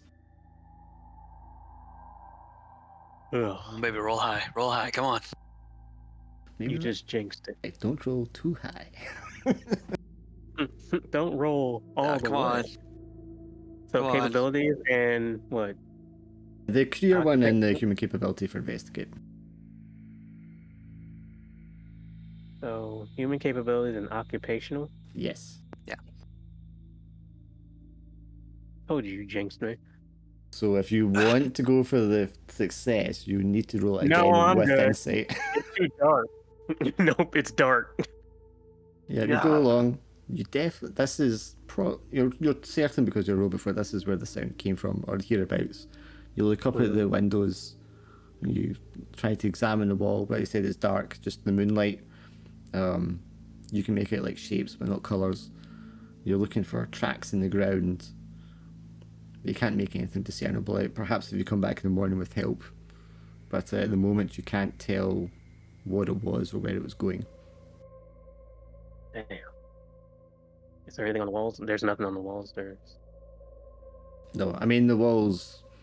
It's clean enough, but I mean there's marks and scrapes and stuff all along it. You can't see well enough in this light to really make out what might be recent. Correct. All right. Singing in the light.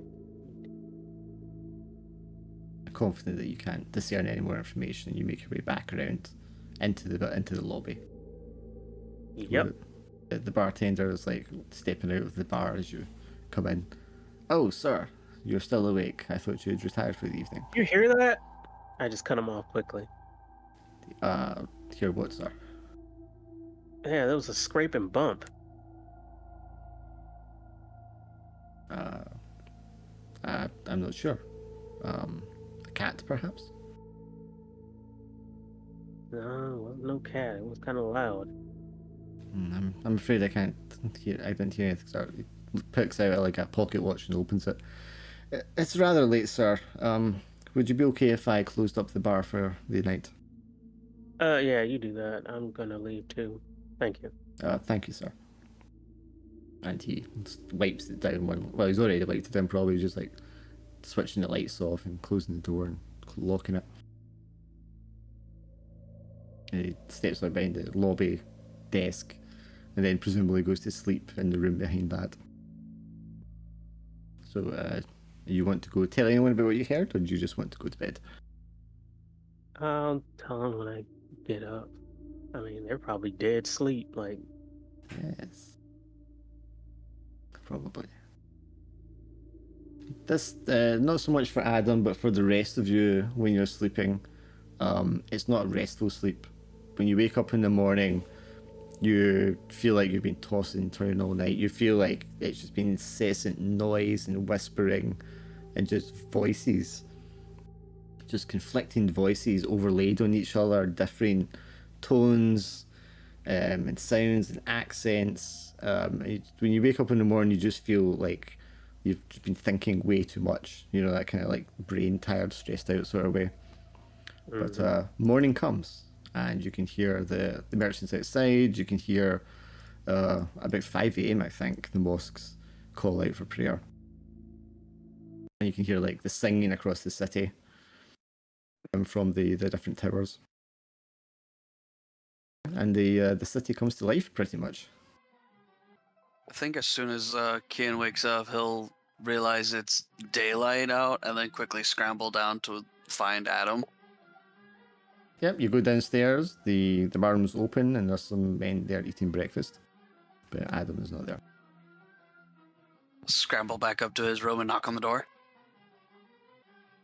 You've had about 4 hours. In fact, probably about 3.5 hours sleep, Adam, when there's a banging on your door. Open it. Yes. What happened? I thought we were What do you taking mean? turns. Oh, you were so sound asleep, man. You know, I was. And then I heard something. That was another thing. Yeah, I heard a bit. I tell him about what happened last night, and then I'm like, yeah. And then when I heard the noise, you know, I remained up and watching. Oh, by the way, Captain Weston left last night too. I tell him about that too. Yes, that's why we were supposed to be taking turns watching. And you did wake us up? I heard a noise. I'm sorry. And Weston left? Did you see where he went? There's that. Can I roll? Can I roll for this? Because I heard the car go, but can I roll like which direction the noise went? Sure. Roll dice. What would that be? That would be. I mean, either of them, and then just make sure it's the human capabilities one. It's not going to matter too much. Okay, not the insight one. That's not what you want to roll. I'm like, yeah, no. So put your insight back down to 4, because you would not have meant to roll that. Okay, so he drove off to the west, which is in the direction away from the hotel. Like face on, opposite direction. Yeah, I tell you that. And the docks would be to the north, just for reference. What about the military base? Sort of northeast. And Weston went west? He went west. Yes. Ironically. Yeah. There's a click click, and you hear the door beside Adam's room open, and then the door closes, click click, it locks shut again. What the hell was that? You hear heavy footsteps going down the stairs.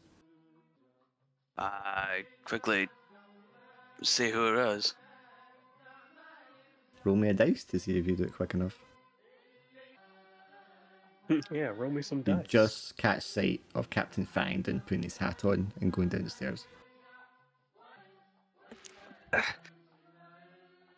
We were supposed to take turns and keep watching.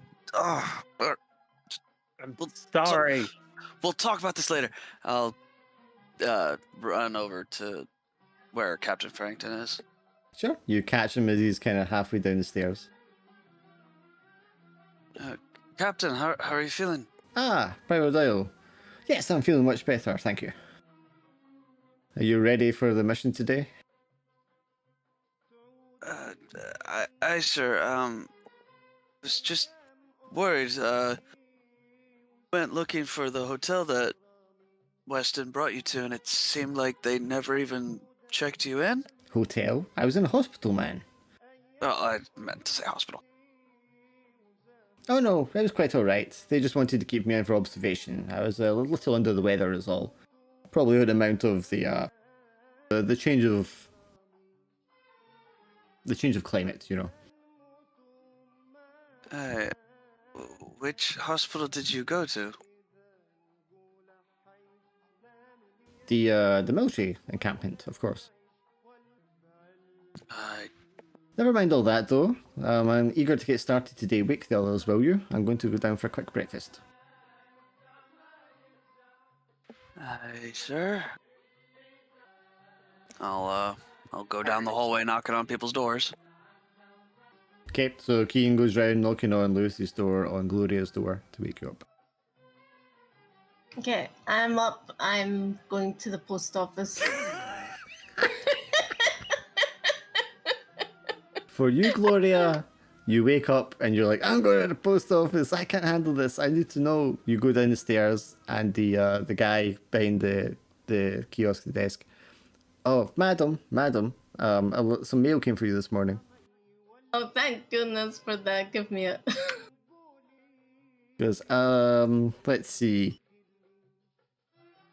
Mr. O'Doyle, Mr. Barker. What was your surname again, Miss?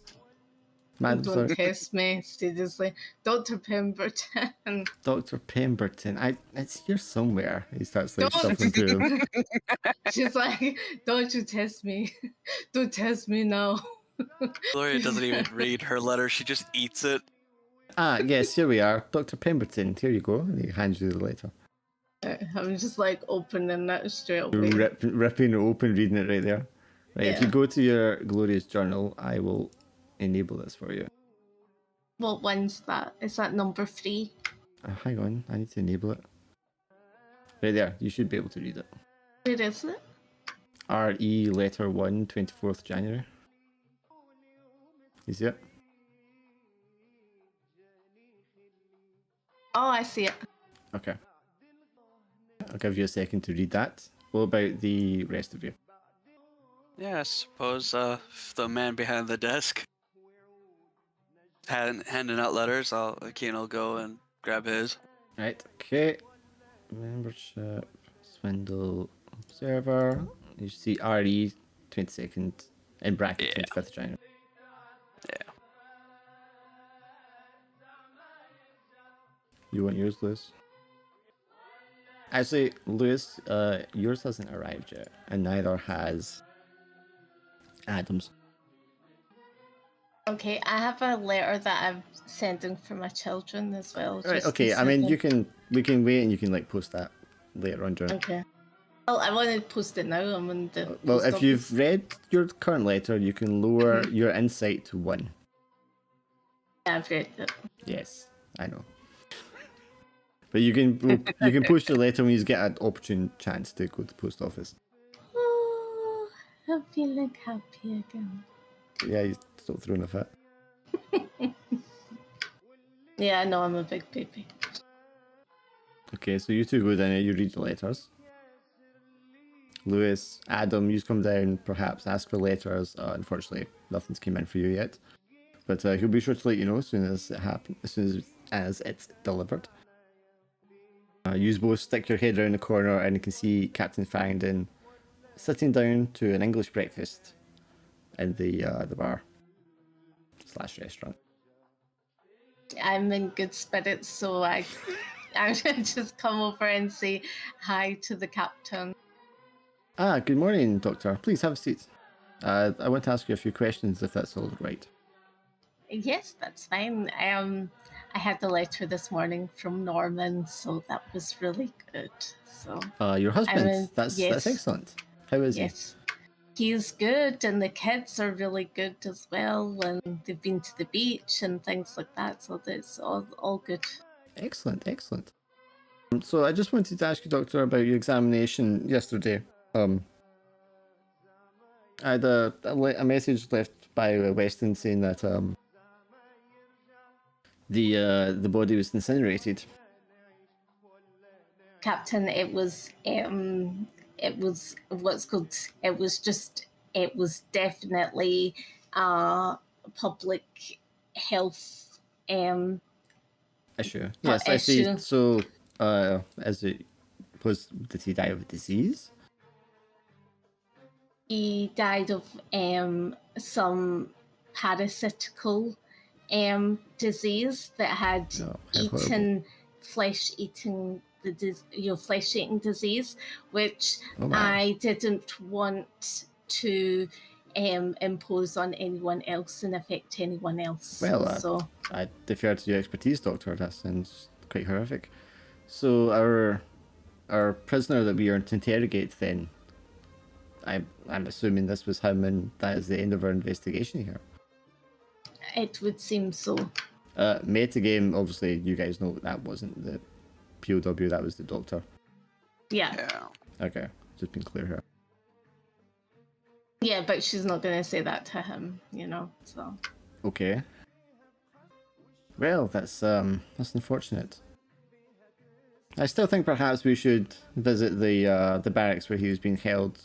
Perhaps some of the officers there who were detaining him can answer some questions. perhaps the doctor that was overseeing him before he fell to this parasite can answer some questions. And presumably they have a record that they've been keeping of him being here for the past few weeks or months. Yeah, the doctor didn't seem very well to me. I'm sorry, the doctor of the barracks? Yes. You like met him? yes. From before, like he had like taken mental breakdown when I was studying with him. I'm sorry. Yeah. You know the doctor at the military barracks where the prisoner was being held? Yes. Well, okay. You were in contact with him? I was in contact with him, yes. You didn't think to divulge this information to me? You weren't here, and I had a very stressful day yesterday. This is the first time I'm speaking to you. He puts his knife and fork down. I'm sorry, Doctor. This is quite incredulous. So you're on familiar terms with the doctor of the barracks. You called him, spoke to him yesterday. You're telling me he was mentally unwell. Yes, he wasn't very well when I was studying. He had quite, quite the anxiety, panic attacks. I see. Well, regardless, I think we'll definitely need to interview these personnel since the prisoner himself is no longer alive for us to interview. So Yes. I believe after breakfast we will make ready and then head out. I believe the camp is only 20 minutes or so south of the city. Yes. I think that we were planning on getting stuff ready for our journey back, but yes, if you want to do that, then that's fine. Well, of course, that's why we're here. Yes. Very well. I guess I'll. Do you want to join me for the rest of breakfast? I can sit, but I'm not hungry. Okay. So how are you? Yes, I'm feeling much better. Quite refreshed. I think a good night's rest and some liquids in me has done me the world of good. Yeah. I had a message from Weston. Unfortunately, he looks at his watch. Doesn't seem to be here today. So unless he shows up last minute, I'm going to have to assume that he will not be joining us today. Yes.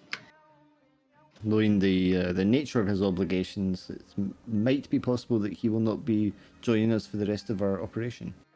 But that will remain to be seen. Where are the others? Are they quite ready?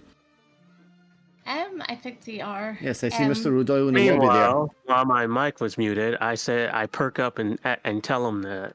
I tell him, hey, I go, sir, and I tell him what I saw last night, or what he told me last night.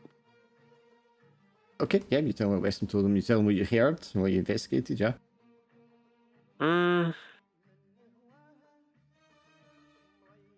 Actually, since I remember that, I actually, once I tell him that, I go, sir, would you hold on a minute? There's something I have to check out. And I go outside. I go outside and go where I heard those bumps. Sure. And Are you going out on your own? Yes. Okay. So you already made a roll to look. So unless someone's helping you or you want to use insight this time, you're not going to get to roll for it again because it's the same thing. All right. Where's the buddy ship buddy? Oh wait. Damn. I'm not on the ship. So do you Lewis. Oh, you want to grab someone? Okay. Lewis. You there, Alan? Sorry about that. You need me to Just Lewis, yeah. Did you hear anything last night? I can't say I remember noticing anything specifically. Hey, Shane. Keen, I think, is changed you. I said Sheen. Yes. Keen. It's Keen. Irish. It can be confusing. Yeah, Yeah. that's fair. I'm just gonna end up calling you Doyle. I actually like old Doyle. But anyway, Kian. So, yeah, follow me because I want to show you where I heard the bumps. Okay. It takes you out right inside the building, right to the rear. Mhm. Kian, you can roll 1 dice to see if you can determine anything that he might have missed. Or that you get together. That's much better. Yep, you find some footprints in the sand, the gravel of the edge of the street, below one of the veranda windows. You can see like prints from a boot up against the wall where someone has obviously clambered up the side of the wall. Counting from the end of the corridor how many windows, it would appear that it would lead into Farrington's room. Oh, Yeah, Ken just like looks up at the window, follows the footprints back down, and then just slowly turns to Adam. not a word. Not a You, goddamn word. this is what we could have been awake for this. I know. Wait a minute. And it's It's going. Farrington's room. It's. Yeah, you said Farrington room. Farrington's Yeah. room, yes, the man who is eating breakfast at the moment. What the hell? All right. I'm still speaking to Paddington, just to say. Yeah. Yes, you're just having a nice breakfast together. Yeah. Well, I'm not having breakfast, but he's. Well, having sorry, he's having breakfast. breakfast, you're having an orange juice. No, I'm not having anything. You know, he'll pay for it. No, I don't it's wanna okay. get- Are you sure Right, you won't I'm have ready. something, Doctor? I thought you'd be wanting some liquids in the morning. There's something that has been troubling me. Please, speak. There was a paper on the body, and it wasn't of the person. It was a doctor. So I don't think the body is of the right person. Please, wait 1 second, Doctor. Are you telling me now, after what you've just said, that the body wasn't our prisoner? Yes, I think it was a doctor that Puts had been his- treating the puts down his knife and prisoner. fork, pushes his chair back from the table. Madam, I'm not sure where you learned your craft or practiced your so-called professionalism, but this is not how we do things in the military. You weren't here, so I can't. Asked you not 5 minutes ago, was the man our man? Yes, but I just woken up. I'm just saying that that it I was just- what's called. I recalled that there was a paper, and it was what's called, and it had a doctor's.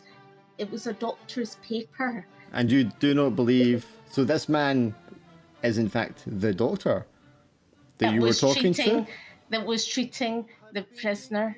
and this is. You just told me you were speaking to this man. I was speaking to the doctor. This was another doctor that had Well, died. how many goddamn doctors in the barracks? I just want to point out, he did try to help Gloria come up with an excuse. So, if we can say this straight, Dr. Pemberton, the body is of the doctor from the barracks, and he had a Yes. paper on him. Yes. Yeah. Very well. May I see this paper? I do not have the paper. The paper's at Well, the where's barracks. now he gets angry, bangs his fist on the table. Where the bloody hell is the paper then, woman? It's at the barracks. Oh, Why? How is it at the barracks if you found it at the mortuary? Because he was going to be taking it to the loved ones, one with the ashes. The what? To his loved ones with the ashes with his papers. It's his belongings. So why It is was it so being sent to the? subtle. Why have you sent it to the barracks? I've not sent it to the barracks. You just said you had sent it to the barracks. It's in the morgue. It's in the morgue. So it is still at the morgue, the mortuary. Yes. Yes. Very well. Perhaps you can indulge me and tell me what information is on this paper.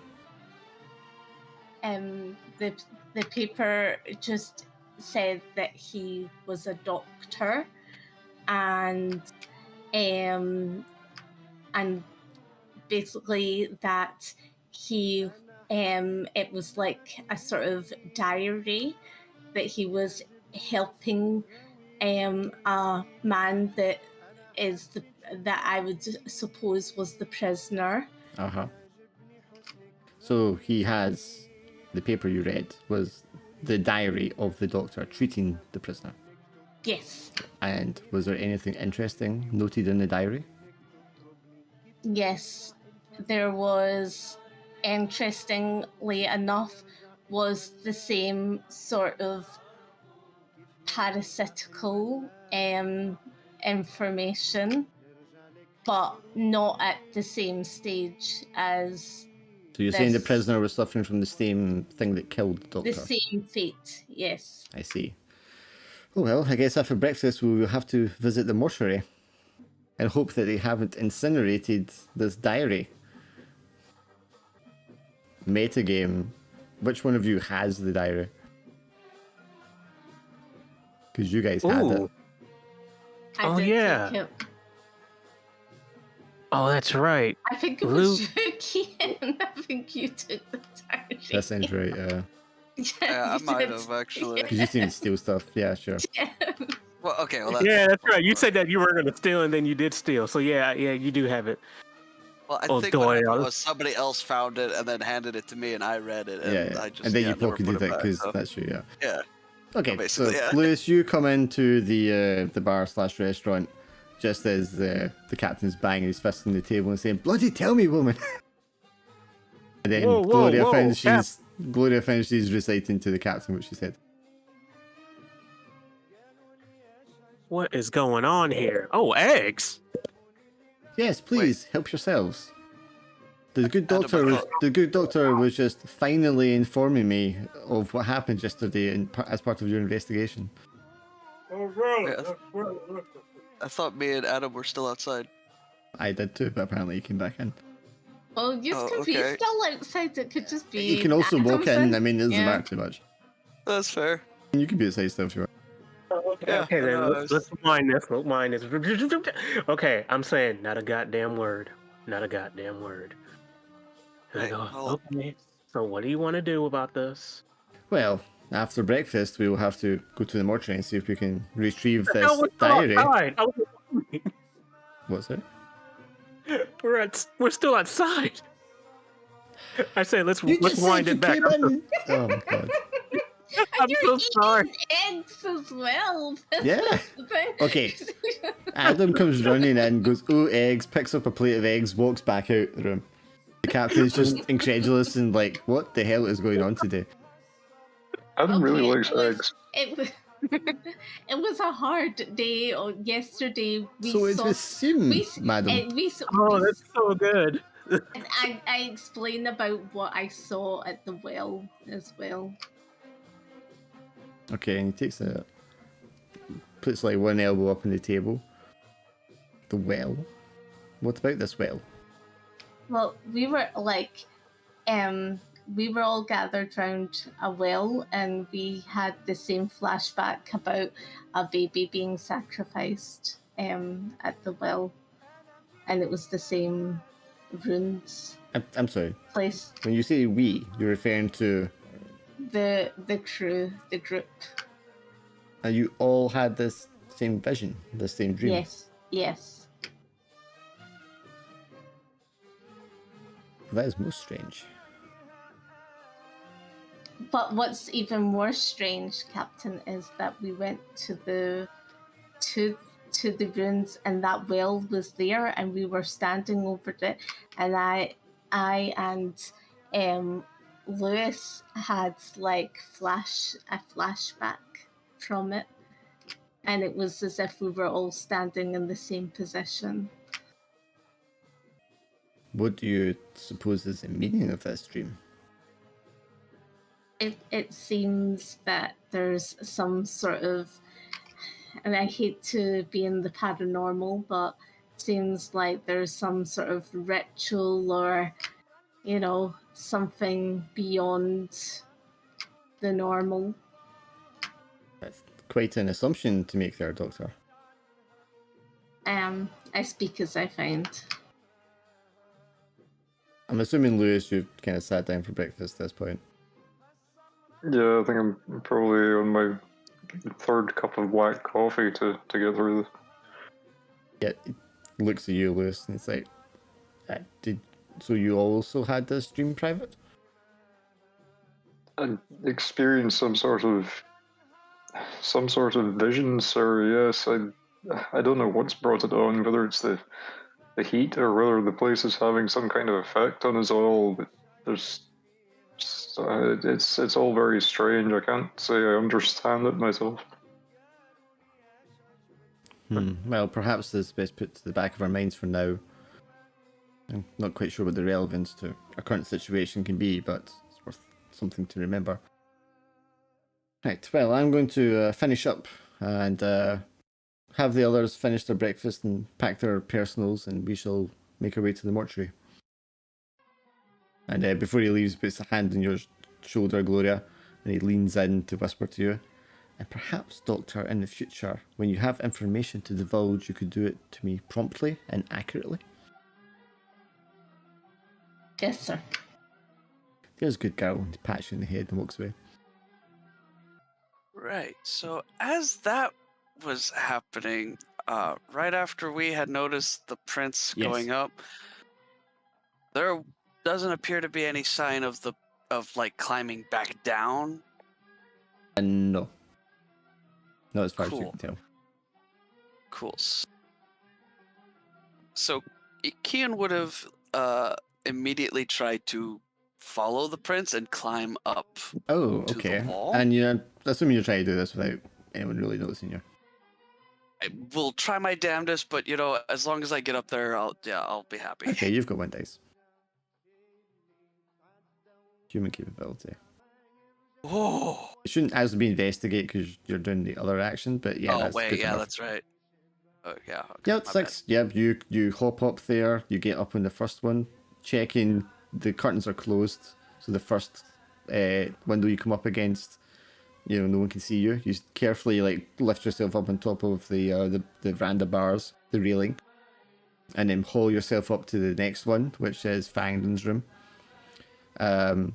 The windows are closed, and the curtains are closed. But you managed to get up there without anyone noticing you. Alright, I will do my best to quietly open the window and enter the room. Same rule. Not investigate the other action. Yeah. Oh, okay. But that will go wrong unless you want to insight it. And Well, reroll. thankfully I... Okay, so when you do the reroll, you do the same roll plus insight. Oh, So damn it. it's not just... You can... So roll a regular dice again. Yeah, my bad. Because if you get 6 with that... Yeah, it would be 5 anyway. Okay. Okay, so how are you opening this window? You just lean in against it to try and do it carefully? Yeah. Very, very quietly, very slowly, just pushing it open. Yeah, you watch him, Adam, as he scales the wall effortlessly and silently, and then gets up against the window and just leans against it with his weight and allows that to put pressure on the small latch that holds the windows closed. They fly open and you stumble into the room. Kian, there are piles of books everywhere. The chest that was containing the books previously that you've looked in before is sat at the side of the room beside the bed. The room is spotless, but there's an odd smell and the buzzing of some flies in the corner near the bed. Fuck. All right. Yeah, I investigate the smell and the flies. That's investigation roll. 1 dice. Right. The smell is definitely coming from the chest. You try to lift the corner, the lid of the chest. It's locked. The weight in the chest is very heavy, but all the books are laid out around the room around you. There is some smattering and staining of blood around the edges of the chest and the floor around it. And another blood stain with something kind of fleshy looking on the corner of the bed covers, and that's where the flies are kind of buzzing around. Yeah, I'll take a look at where the flies are interested. Like I said, it's fleshy, gooey. I mean, it looks like a bit of like red, blood-covered flesh. There's skin to it, like a body hair on the skin side of it, and the other side is just like red meat. But it's small. We're talking like, you know, an inch or so in length. Oh, Jesus. All right. The chest is locked. It is locked, yes. I don't suppose I could find a key just lying about. That would be very fortunate, wouldn't it? Yeah, that would be very fortunate and merciful. Okay, give me an But- investigate roll.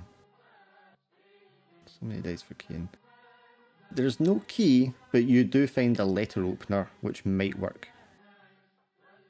Yeah, fuck it. I'll try it. I'm not going to make you roll it another time. You pry the latch open, and then kind of have to like jar it about with your strength, just get to like snap it so you can like open it fully.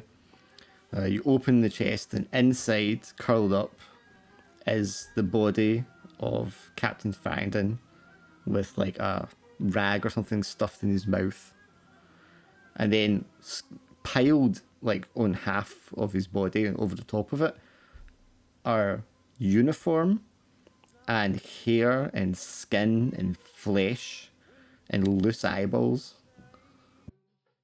Jesus Christ. So roll insight. Yeah, no, that's yep. Mm-hmm. I don't know how I keep it together, but I keep it together. And I guess that's where we end tonight. God, Wow. you fucking wake us up. So it was Captain Paddington in the trunk. Did you say? The body, that's his body in the trunk, yeah. Yeah, so that begs the question: who the fuck is at breakfast? Yeah. And I bet you anything, it's motherfucking Weston who shapeshifted. Like, Here's what I like to do right now. So right now, the credits are over. I'm just like, and Adam's just like, it's cold in here, out here, while eating eggs with his plate. There you go. Yeah, just fucking staring up at the window. I was like, I wonder what Kian's looking at. Tuna and egg is like, should have grabbed the salt. Yep. There, I distinguished the fear part. Oh my god! And then Gloria fucking spilled the beans on our dream. Ugh.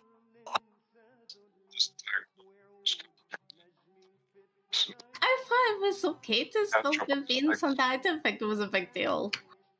Because you had all your insight back, you're like, everything's fine. Yeah, no, everything's fine. We can totally trust Farrington and Weston, even though it's been established we can't fucking trust them. Forgetting that I can still kill you regardless of insight. Insight is your insanity. Yeah. If you get shot in the head, you're still dead. Yeah. I'll give you a minute to write up anything you want to write up in your files and stuff. Oh yeah, oh boy, yeah. Dear Campbell, shit's fucked. I want to go home. Yeah, I wrote a letter as well. Yes, we know. But I've already sent another letter to my Yeah, but that second one I already told you doesn't count. How does it not count? Because you can't just spam letters to get lots. I said this at the very beginning. You can't spam letters to get lots of replies. I wasn't spamming. To be fair, I was at But the you time said- I messaged my.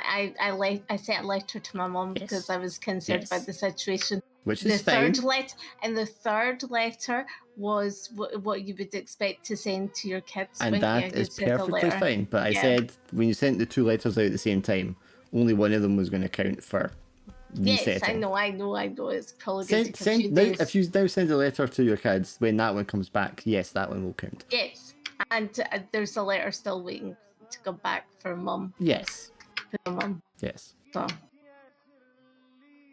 You know what I think is also really just awful about this situation is the fact that eventually Farrington's going to go back up the steps. Well, he said I have some things to attend to and left him at breakfast table, so. Oh, okay. Well, that's good. Never mind then. He's going Either to, way, it's still he's going to be, no, I mean, horrifying. he's coming up the steps like now, probably. Oh, yeah, probably. Oh, But, no. but we'll see. Fuck. Well, you know, What could had go to wrong? happen sometime. Well, you got a whole week to think about how to get out of that. What a time to come back. Oh, boy. Oh, boy. I'm thinking about getting some more salt. Shit. Yeah. Meanwhile, I'm over here staring at the body of a man that I just saw at the breakfast table this morning. Yeah, I think as well, like seeing that, like it being in the trunk, I kind of knew that was gonna happen. Oh, did you know? Yeah, because when I saw the trunk, when you were talking about I didn't see the trunk, but when you described the trunk, I was like, yeah, that's definitely him in the trunk. Do you think that's been him? You just messed it up for us, right? Do you think that's him? Do you think that's him all the time? That like he's been in the trunk all the time? No. I Or think just since I think that happened whenever Weston took him to the quote-unquote hospital. I think he just took him Yeah. around back and disposed Seems of like him. it. Too much of a liability. Listen. Yeah. These eggs are delicious. Leave me alone, okay? You guys got to try these eggs. They've got worms Those aren't eggs, in Adam. those in, yeah. I know, right? Like those aren't eggs. I'm like, whoa, what are they? So, just again for Those are not clarity. onions. So just again for clarity, Farrington's corpse is more or less together, but there's other bits. Yeah, it's like also fetal position, curled up with a rag stuffed in its mouth, wide-eyed, deceased. Oh, okay. But kind of just like dumped on top of it, covering about half of the, the surface of it or whatever. It's just like shreds of clothing and blood and gore. Yeah, cool. So a human jigsaw scattered on top of a. Somewhat, yeah. Cool. Awesome. Great. Oh man. Poor man as well, because like he lost like his family and He was kind of dabbling in some shit. Yeah, He's not blameless. I Definitely know. a victim, but he's not blameless. Yeah, I know that's a shame, but still at the same point, it's kind of like, yeah, like he just wanted answers, didn't he, for his Well, for Keen his just wants wife answers. and kids. Oh Yeah. man, yeah. Foreshadowing. You've been wanting answers for like 22 years. This is what happens when you get answers. Yeah. You find them. Yeah, that's why I'm always like hoping you guys roll high. That way we can get all the details, all the clues. No, don't roll too high. Man. Yeah, no, that was good. That was great. I probably would have gone a little longer, but that seemed like a natural stopping point. Yeah, no, that's fair. Yeah. Just feel like a total tune in next week to find out kind of. Yeah. Yeah, definitely. Yeah. You're like Claudia, get away from the captain. We're going for a walk. Yeah, this is Jesus. Yeah, this even to explain it to the rest of you is gonna be fucking wild. That's if I survive my encounter with quote unquote Farrington if he catches me in his room. Oh boy. Oh boy. Yeah.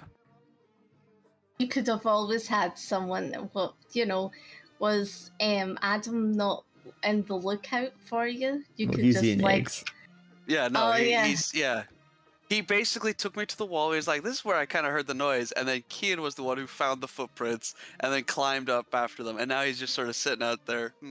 These are nice eggs. Wish I brought salt. yeah. Oh, he's doing real good getting up there. No, no, no. He's, Yeah, I he's definitely the one think staring at a human puzzle. there's definitely shift shaper or shift. Is it Yeah, shape something. shifter? Shape shifter vibes. So Maybe. Yeah, it's something. It's definitely something. Yep. I think it is because the shapeshifter vibes, because like you see Weston and then but he's not with Farrington, and then Yeah. it's kind of, and then where's Weston? Yeah, well, the Yeah. fact that quote unquote And Farrington said Weston might be away for the rest of the operation. Yeah, I bet he is. Because I bet you're wearing his face. yeah, and he has the same sort of temper as well, because Captain Farrington didn't have a temper. Well, to be fair, we didn't really push him that far. No, like I felt like I pushed him a wee bit, and he didn't have a yes, you temper. did. Well, to be fair, you pushed Keen that far as well, so... Pushed everyone a little bit, let's be honest. Okay. I'm It's a all right, ball though. buster, what can I say? Okay, I'm gonna turn this off then if Yeah. everyone's done. Yeah. Okay. My note for the game. day is literally just all capitals. Like, Farrington's dead!